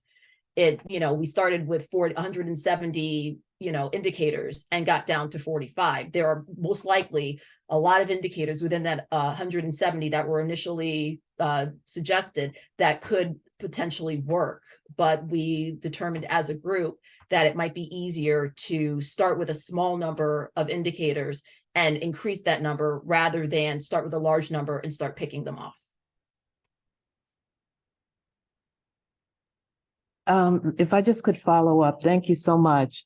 I understand, if I understand what you're saying, is that it's going to take 3 years to get voting representation on the Climate Justice Working Group. And what I'm not, and if that's what I'm hearing, I'm not understanding why something can't be done in the more immediate future to address something that is clearly uneven and unbalanced, and an underrepresentation of people in, if not the largest borough in New York City. And in a borough that suffers such significant environmental burden, and that raises such an enormous amount of revenue for the state and the city.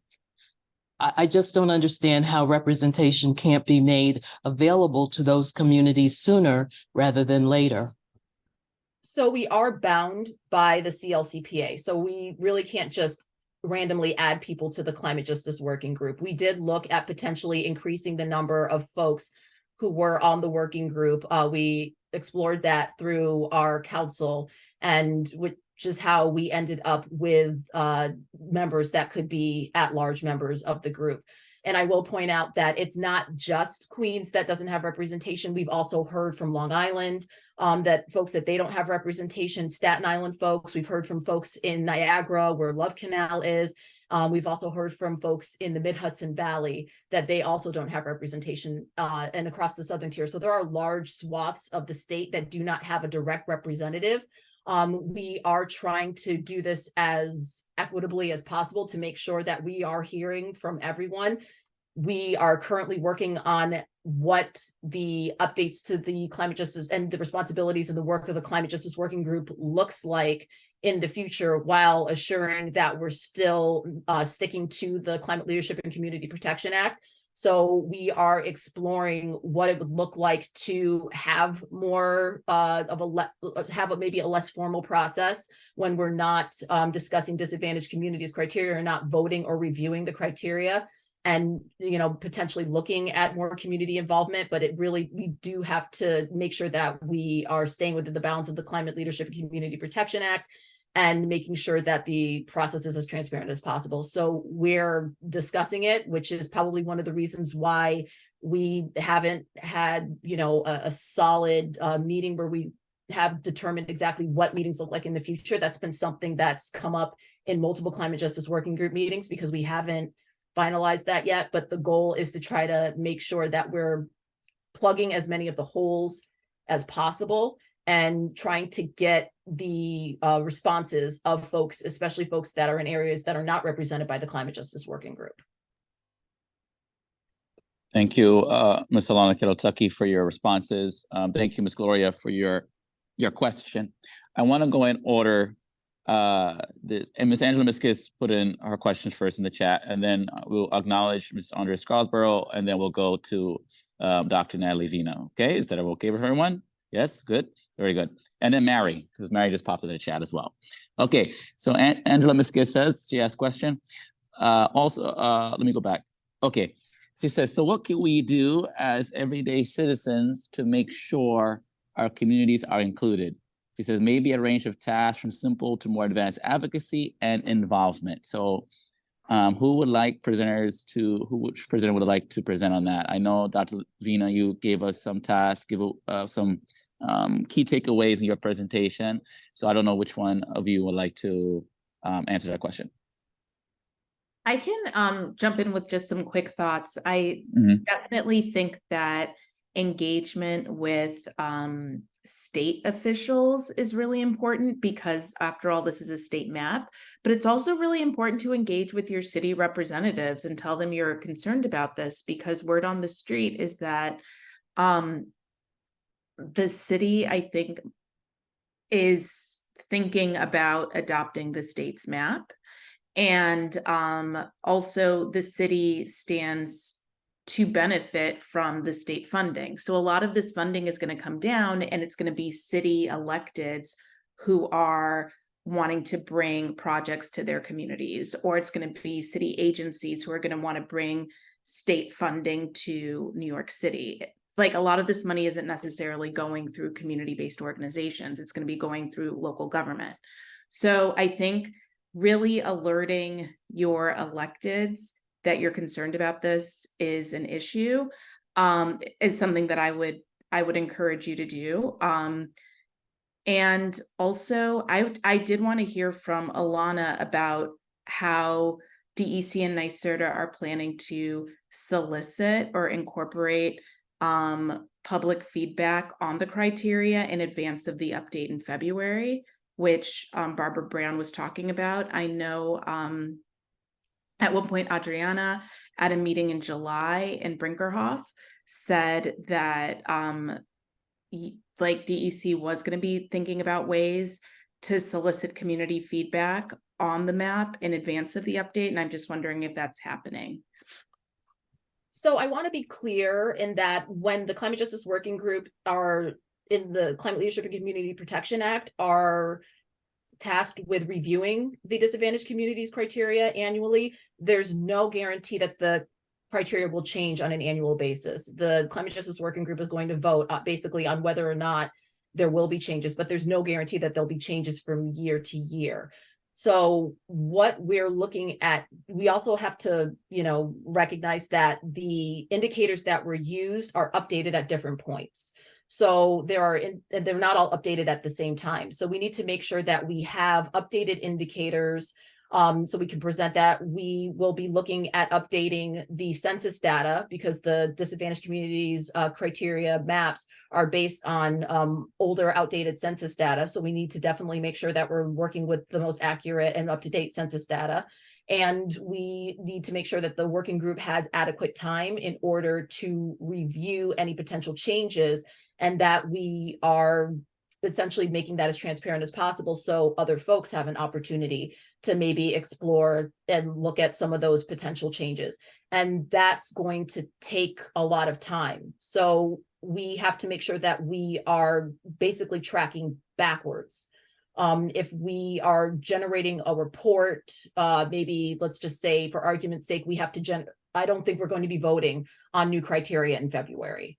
I don't think that there's enough time to generate a report and make sure that all data sources are updated, because not all data sources are going to be updated by February of 2024. So we need to make sure that there is a proper report, that the data sources are updated, that the census data is updated, and that the Climate Justice Working Group has an opportunity to review, and that the communities and that the public also has an opportunity to at least provide some sort of comment on it, and what that comment period even looks like. I don't believe 60 days is an adequate amount of time. Maybe it's 90 days, but all of that needs to be factored in before we kind of determine exactly what dates we'll be updating the criteria, if that makes sense.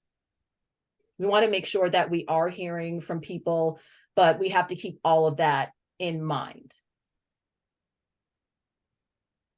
Okay. I just want to make sure Ms. Miskis's question was answered, because she really wants to, as a lay person, someone that's Ms. Angela Miskis is very active in the community as well, to make sure that she has some marching orders that she can go back to our community, and we can all go back to our communities and continue advocacy. So, Ms. Brown, can you speak to that, to Angela's questions about involvement on the community level, as well as involving the local city and state elected officials in this advocacy work? Yeah, in addition to the local elected officials, I think it's important that our community boards be very conversant with what is at stake, with all of this stuff that we've just talked about. I think it's important that the community boards are conversant with it. And in terms of this outreach that the state is doing, I don't think that was done in any kind of a thorough procedure, because when we went to our community board to talk about this, they were learning from us. They seemed to have no idea about any of this process. So I would say that the community boards need to really become conversant with all of this process, and in other parts of the state, they may not be called community boards, but entities on that level, because those are the entities that then reach out to the other grassroots like civics and so forth. They can then reach out to other folk on the ground to make sure that everybody becomes really aware of the process. So I don't know if that fully answers the question, but that level needs to be reached. I am a little concerned about Miss Tuckey's response just now, because it almost sounds like the criteria is set in stone, because I don't hear a a time for when there can be changes.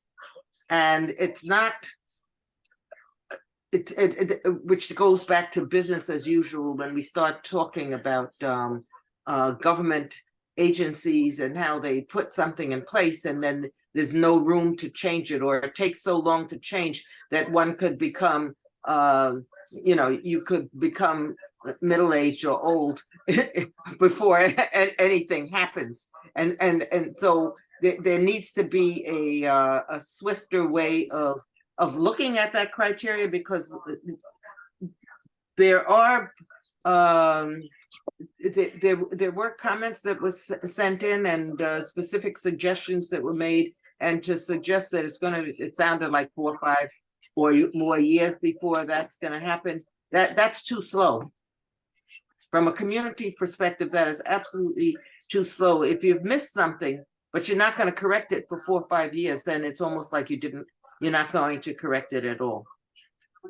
So I'm concerned about the timeline for really reviewing those DAC maps and coming up with and making sure that people who need to be included are included, because they're going to be missing out on too many things as the state slogs through, trying to do all the things that were just suggested that they need to do.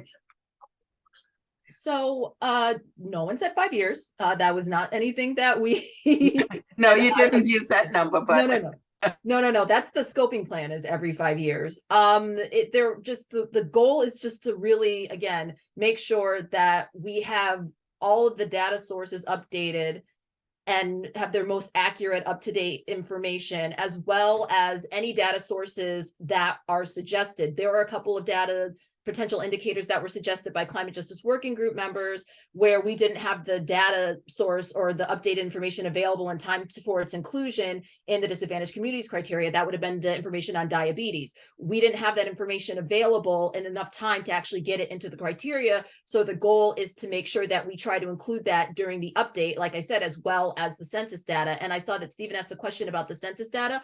The census data that was used, we're mostly using American Community Survey data at this point. I believe the most up-to-date data is from there were questions with the Climate Justice Working Group. There were concerns about the accuracy of the 2020 data based on the sort of controversy around the way data was being collected during the 2020 census.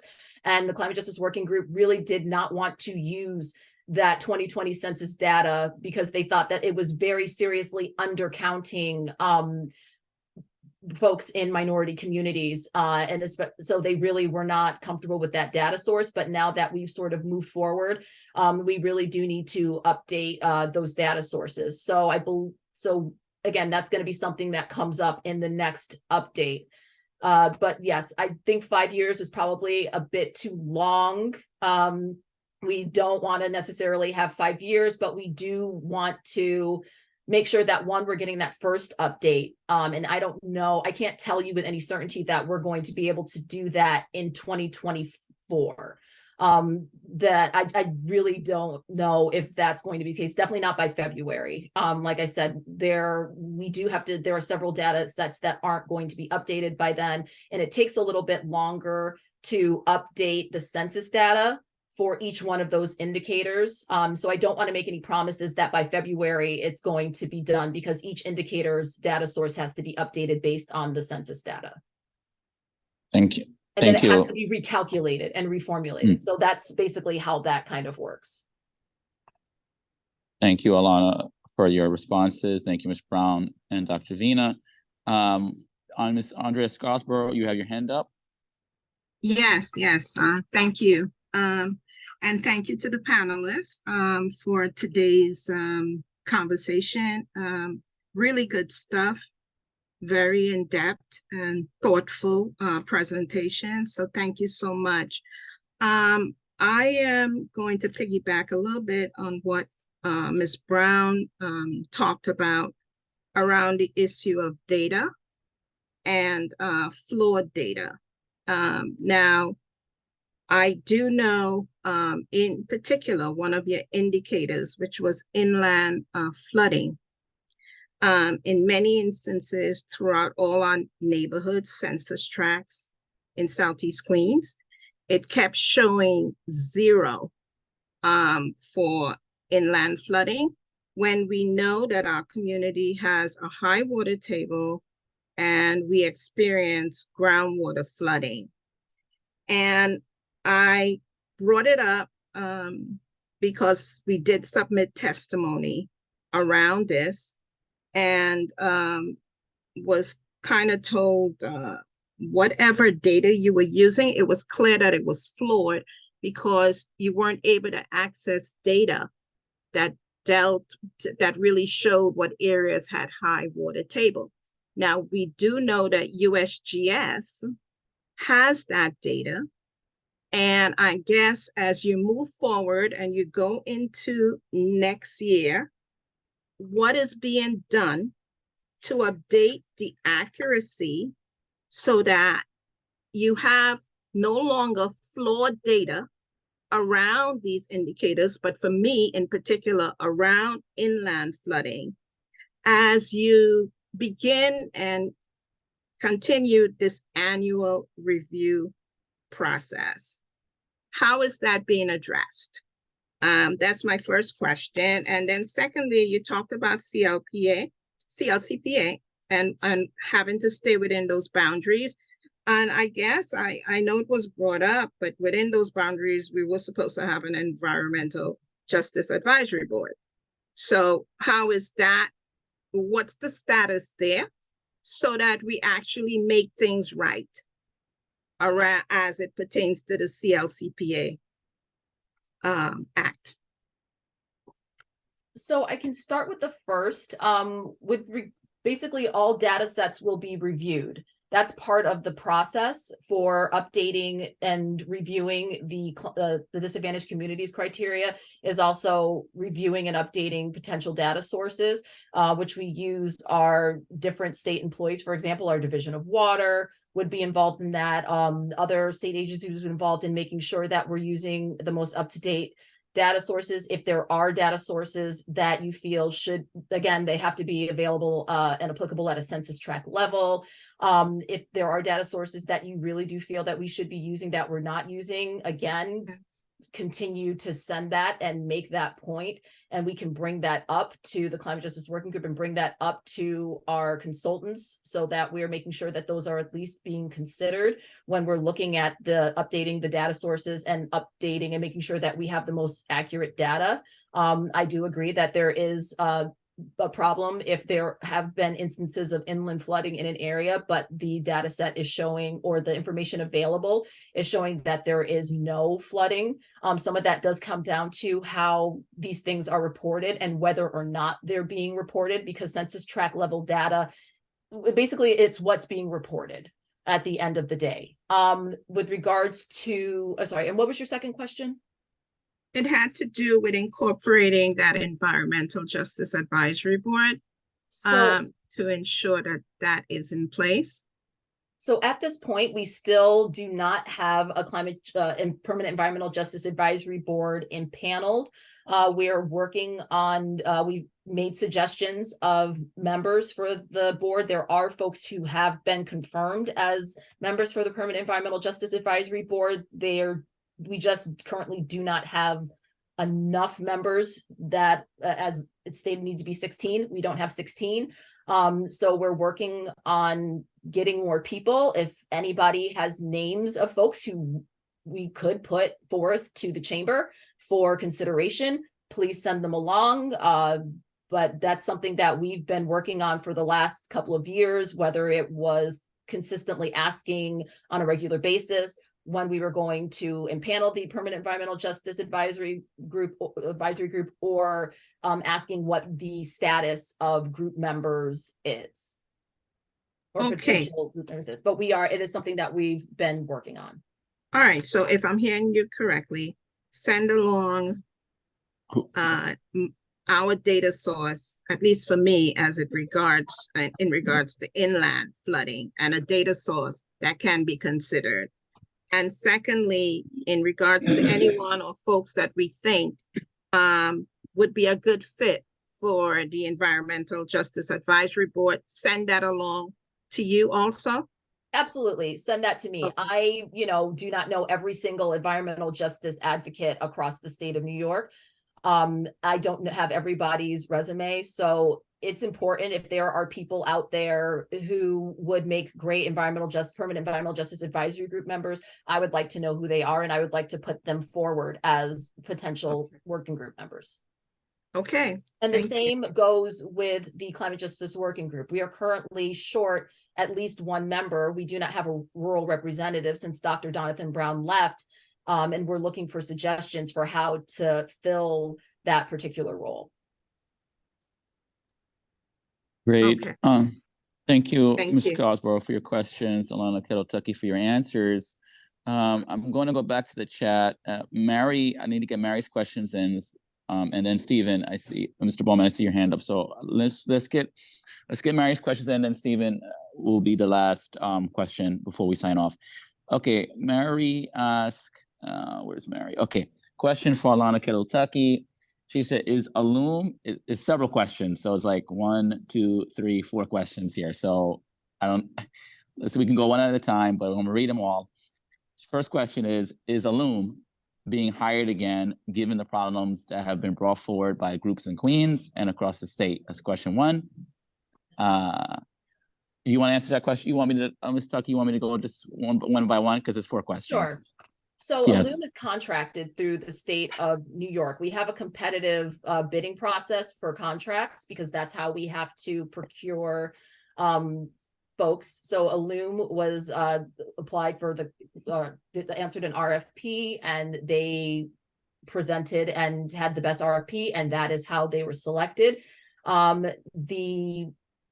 Once their contract is over, we'll have to go through that process again. And so we will take other competitive bids from other potential organizations. So if there is another maybe consulting company that we feel has a better proposal, then that company might be selected. But for now, Alum has a contract with the state of New York. Great. Let's go to. Wait, hold on. Can I just jump in for a second? Alana, NYSERDA told me that Alum didn't go through competitive bidding because it was MWBE. They didn't, I think, for the initial contract that they had, but they did have to go through a competitive process in order to extend their contract. Okay. Okay. Great. I'm trying to respect everyone's time. So if the speakers, we're going to go a little over. But if everyone's okay, I just want to respect people's time here in this space. So I'm going to try to get through Mary's questions and then get to Stephen as the last question. I know we have other questions, but if the presenters would like to leave their emails and contact information in the chat for people on this panel to get in contact with them, to ask their questions, please feel free to do so because there's a lot of questions. So Mary, which is good. Mary, second question.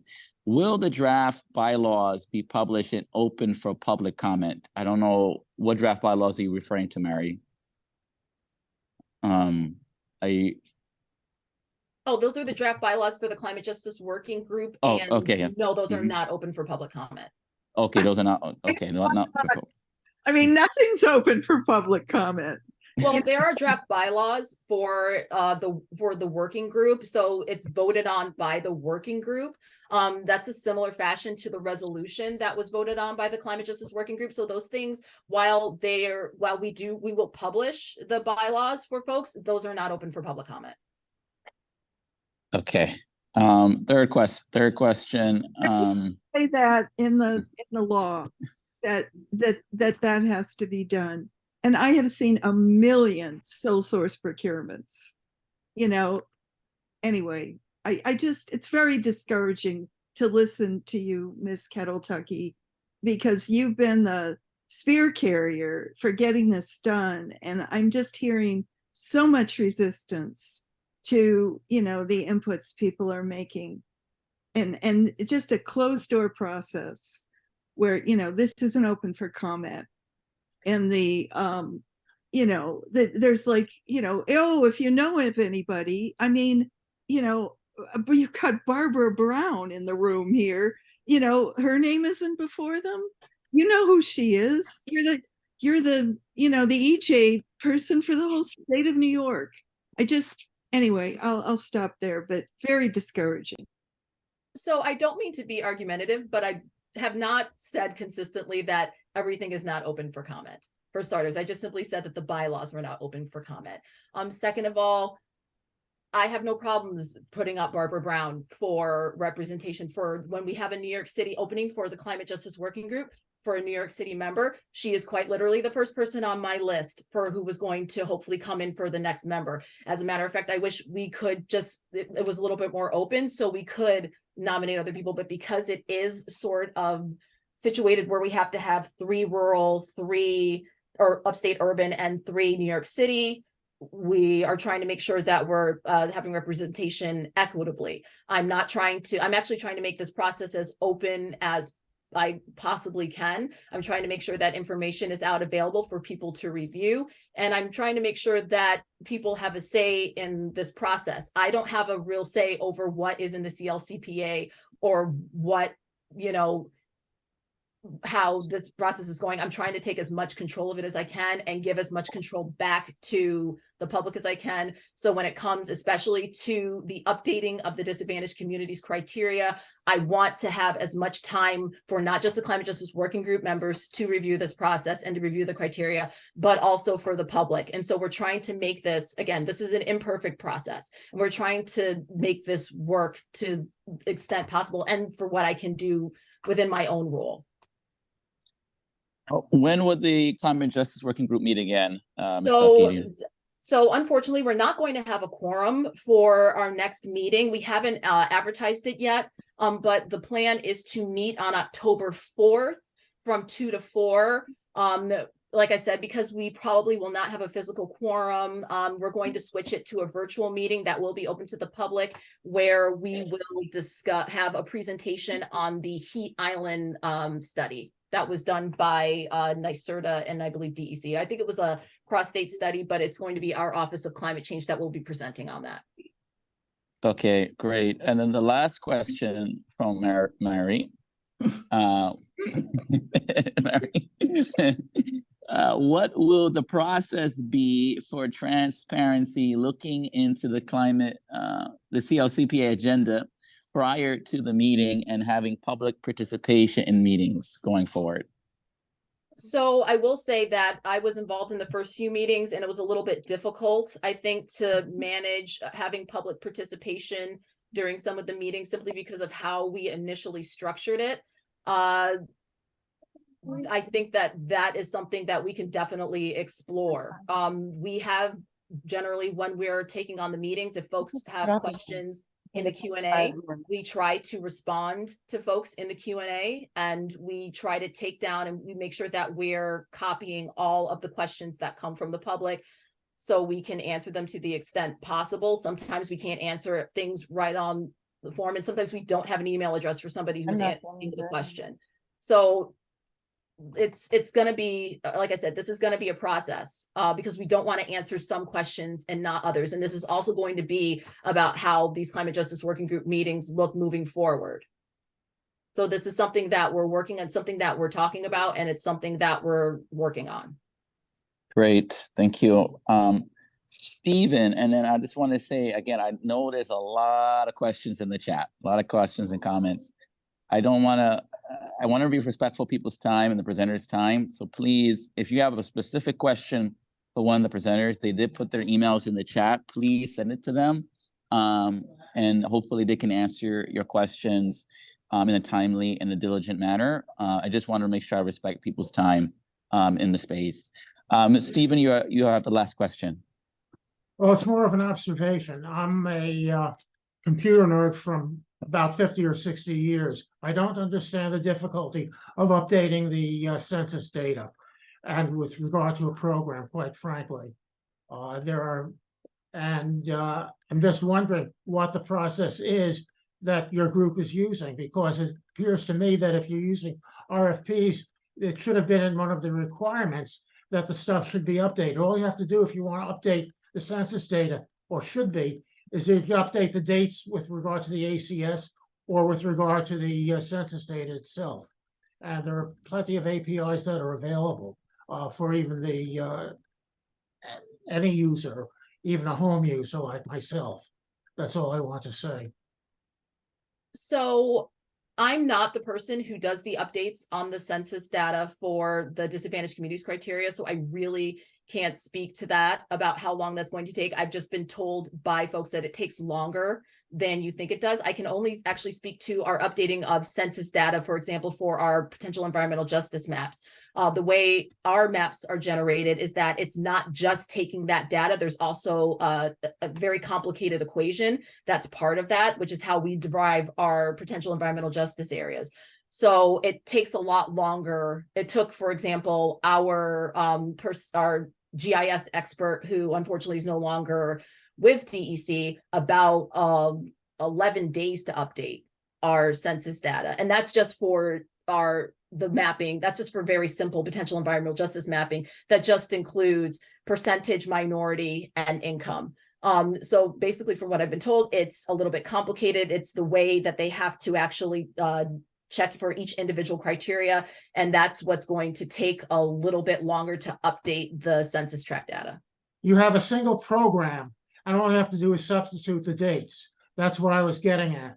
Plain I and don't think simple. that that's how they're doing it. Well, maybe they're doing it not the most optimum way to make to get useful and quick data possible. That is possible. I have my email in the chat. If you think if there's another way that you think would be faster and would get to that, please send that along. Well, We could definitely bring that up. Is your process open? Is your process open so that somebody could look at it and make suggestions? That I don't know. I can double check to see if there is the actual census tract updating data in the report. But as for how Loom is updating the data, I can check on that and get back to you. But that is meant to be sort of all end up in the report, how the data sources are updated. As I said, I've been in the business for 50 or 60 years, and I don't understand the difficulty of doing it. The first time you run it may take 11 days. And it's pretty easy with regard to the census data and the GIS applications that go with it. After that, it's just you press a button and change the date, and it comes out automatically. I will take your word on that. I am not a GIS expert. This is great. No, excellent. Ryan, quick question. I don't know if we're saving the chat, but this is some really great questions. The chat. I did take some screenshots of some of the questions that people have, but this was really, I want to thank the presenters for really taking the time out of their Saturday afternoon to be with us. Yes, thank you, Ryan. Please save the chat. For being here. Ms. Alana Kettle-Tucky, thank you. Dr. Natalie Vina, thank you. Ms. Barbara Brown, thank you again for your service and what you all do in your capacities. We understand this process does take a community input, does take all of us working together to solve it. It's a village here. The questions that have been answered are just concerns. It was not meant to be any argument or to offend anyone, and I hope nobody was offended in this space. This is meant to be, again, a shared space where we can come together and share information and become up to date with what's going on, so we can go back to our respective communities and organizations to continue to do the work to improve. We know how politics can be. The bureaucracy is the way it is. And sometimes people's hands are tied behind their back, in certain things, and it's out of their control. So that is why we have to involve our local and state representatives to add a push from their perspective. They need to be involved, and the community needs to be involved and know what's going on and be informed. So this presentation will be, Ryan confirmed with me, this will be available online on our website for QSWAB, so people can go back and view it at their own time for those who were not able to make it. And the presenters will make their presentations open to be sent out as well. So if there are any closing remarks or anything that the presenters would like to share in 1 minute or 60 seconds, rather less, that you would like to share real quick before we sign off. Anything you would like to share, Dr. Vina? Yes, your hand is up. Wait, Barbara, do you want to go first? Okay, I'll keep it really quick. Thank you so much for everyone for spending time with us. Thank you, Alana, for making time. This is a Saturday afternoon after all, so thank you so much. And I guess I just do have this lingering question about the Climate Justice Working Group and its membership. And again, Alana doesn't have to comment on this, or she can, whatever she wants, but I think the law says that it's at least 9 members. So at least 3 from New York City, at least 3 from, you know, the quote unquote upstate cities, and at least 3 rural upstate. And so this language of at least makes me believe that the state could add people, and it's possible that they don't want to for political reasons, but I actually don't understand the legal argument. So I'll put that there. And then it's also confusing to me when the state is citing legal arguments about the Climate Justice Working Group and its membership, but it's not following its own laws in regards to the Environmental Justice Advisory Group and the fact that it has never been convened, and yet all of this legislation talks about it. And as Ms. Brown said, that it needs to be consulted at so many different parts of this process that has already taken place. So that is it. Thank you so much to everyone. And it was a pleasure to see you. Thank you, Dr. Vina. Ms. Brown, do you want to go next with your closing 60 seconds? 60 seconds. Yes, I just want to thank everyone. I think that this was really a good discussion, and it's a good way of starting to move the conversation out into the community. So I want to thank you for that. And I do have a question in terms of making sure the process is open. I kept hearing that we are appointing and we are doing this and we are doing that. And for just transparency, I'd like to know who the we are. I mean, it's a question that Eastern Queens Alliance has been asking, because, for instance, there's an energy equity collaborative. We heard a presentation from NYSERDA about that. And when we asked about how people could get on that, we were told that it had already been, that committee or body had already been chosen. And when the names were given to us, it was the same names pretty much as on the Climate Justice Working Group. So our concern is that really the process be open, and that that the same few not be the only people who are tapped pretty much for everything. There's a wealth of people out there, I think, that are qualified to do certain things, and I think that the scope needs to be broadened. But thank you for everyone, and thank you to QSWAB. I think this was a great forum. Thank you, Ms. Brown, for participating. Ms. Alana Kettle-Tucky, 60 seconds. Oh, please. great. So I'm not going to be able to probably answer either Natalie or Barbara's questions during this, but please feel free to email me those questions and I will get the answers to you. Same thing with Stephen. I will reach out and find out exactly what process Illum is using to determine to update. And if there is a better one, I will use it. And, you know, we need to update our EJ map, so I might be calling you. But I wanted to thank you for having me here today. I know that folks don't always agree with how the state does business, but it is actually really important to have these conversations, even though sometimes they're difficult and folks get upset. I understand upset. I used to be an advocate myself, and it's important for me to hear it so I can take that back and make sure that folks understand that there is frustration and that, you know, there are items that need to be fixed. I will also point out that, you know, even though I am the EJ director, I am only one person. And so it is at some points literally me versus the state of New York. I am trying as hard as I possibly can to make sure that this works for everyone involved. It's not going to be perfect. But I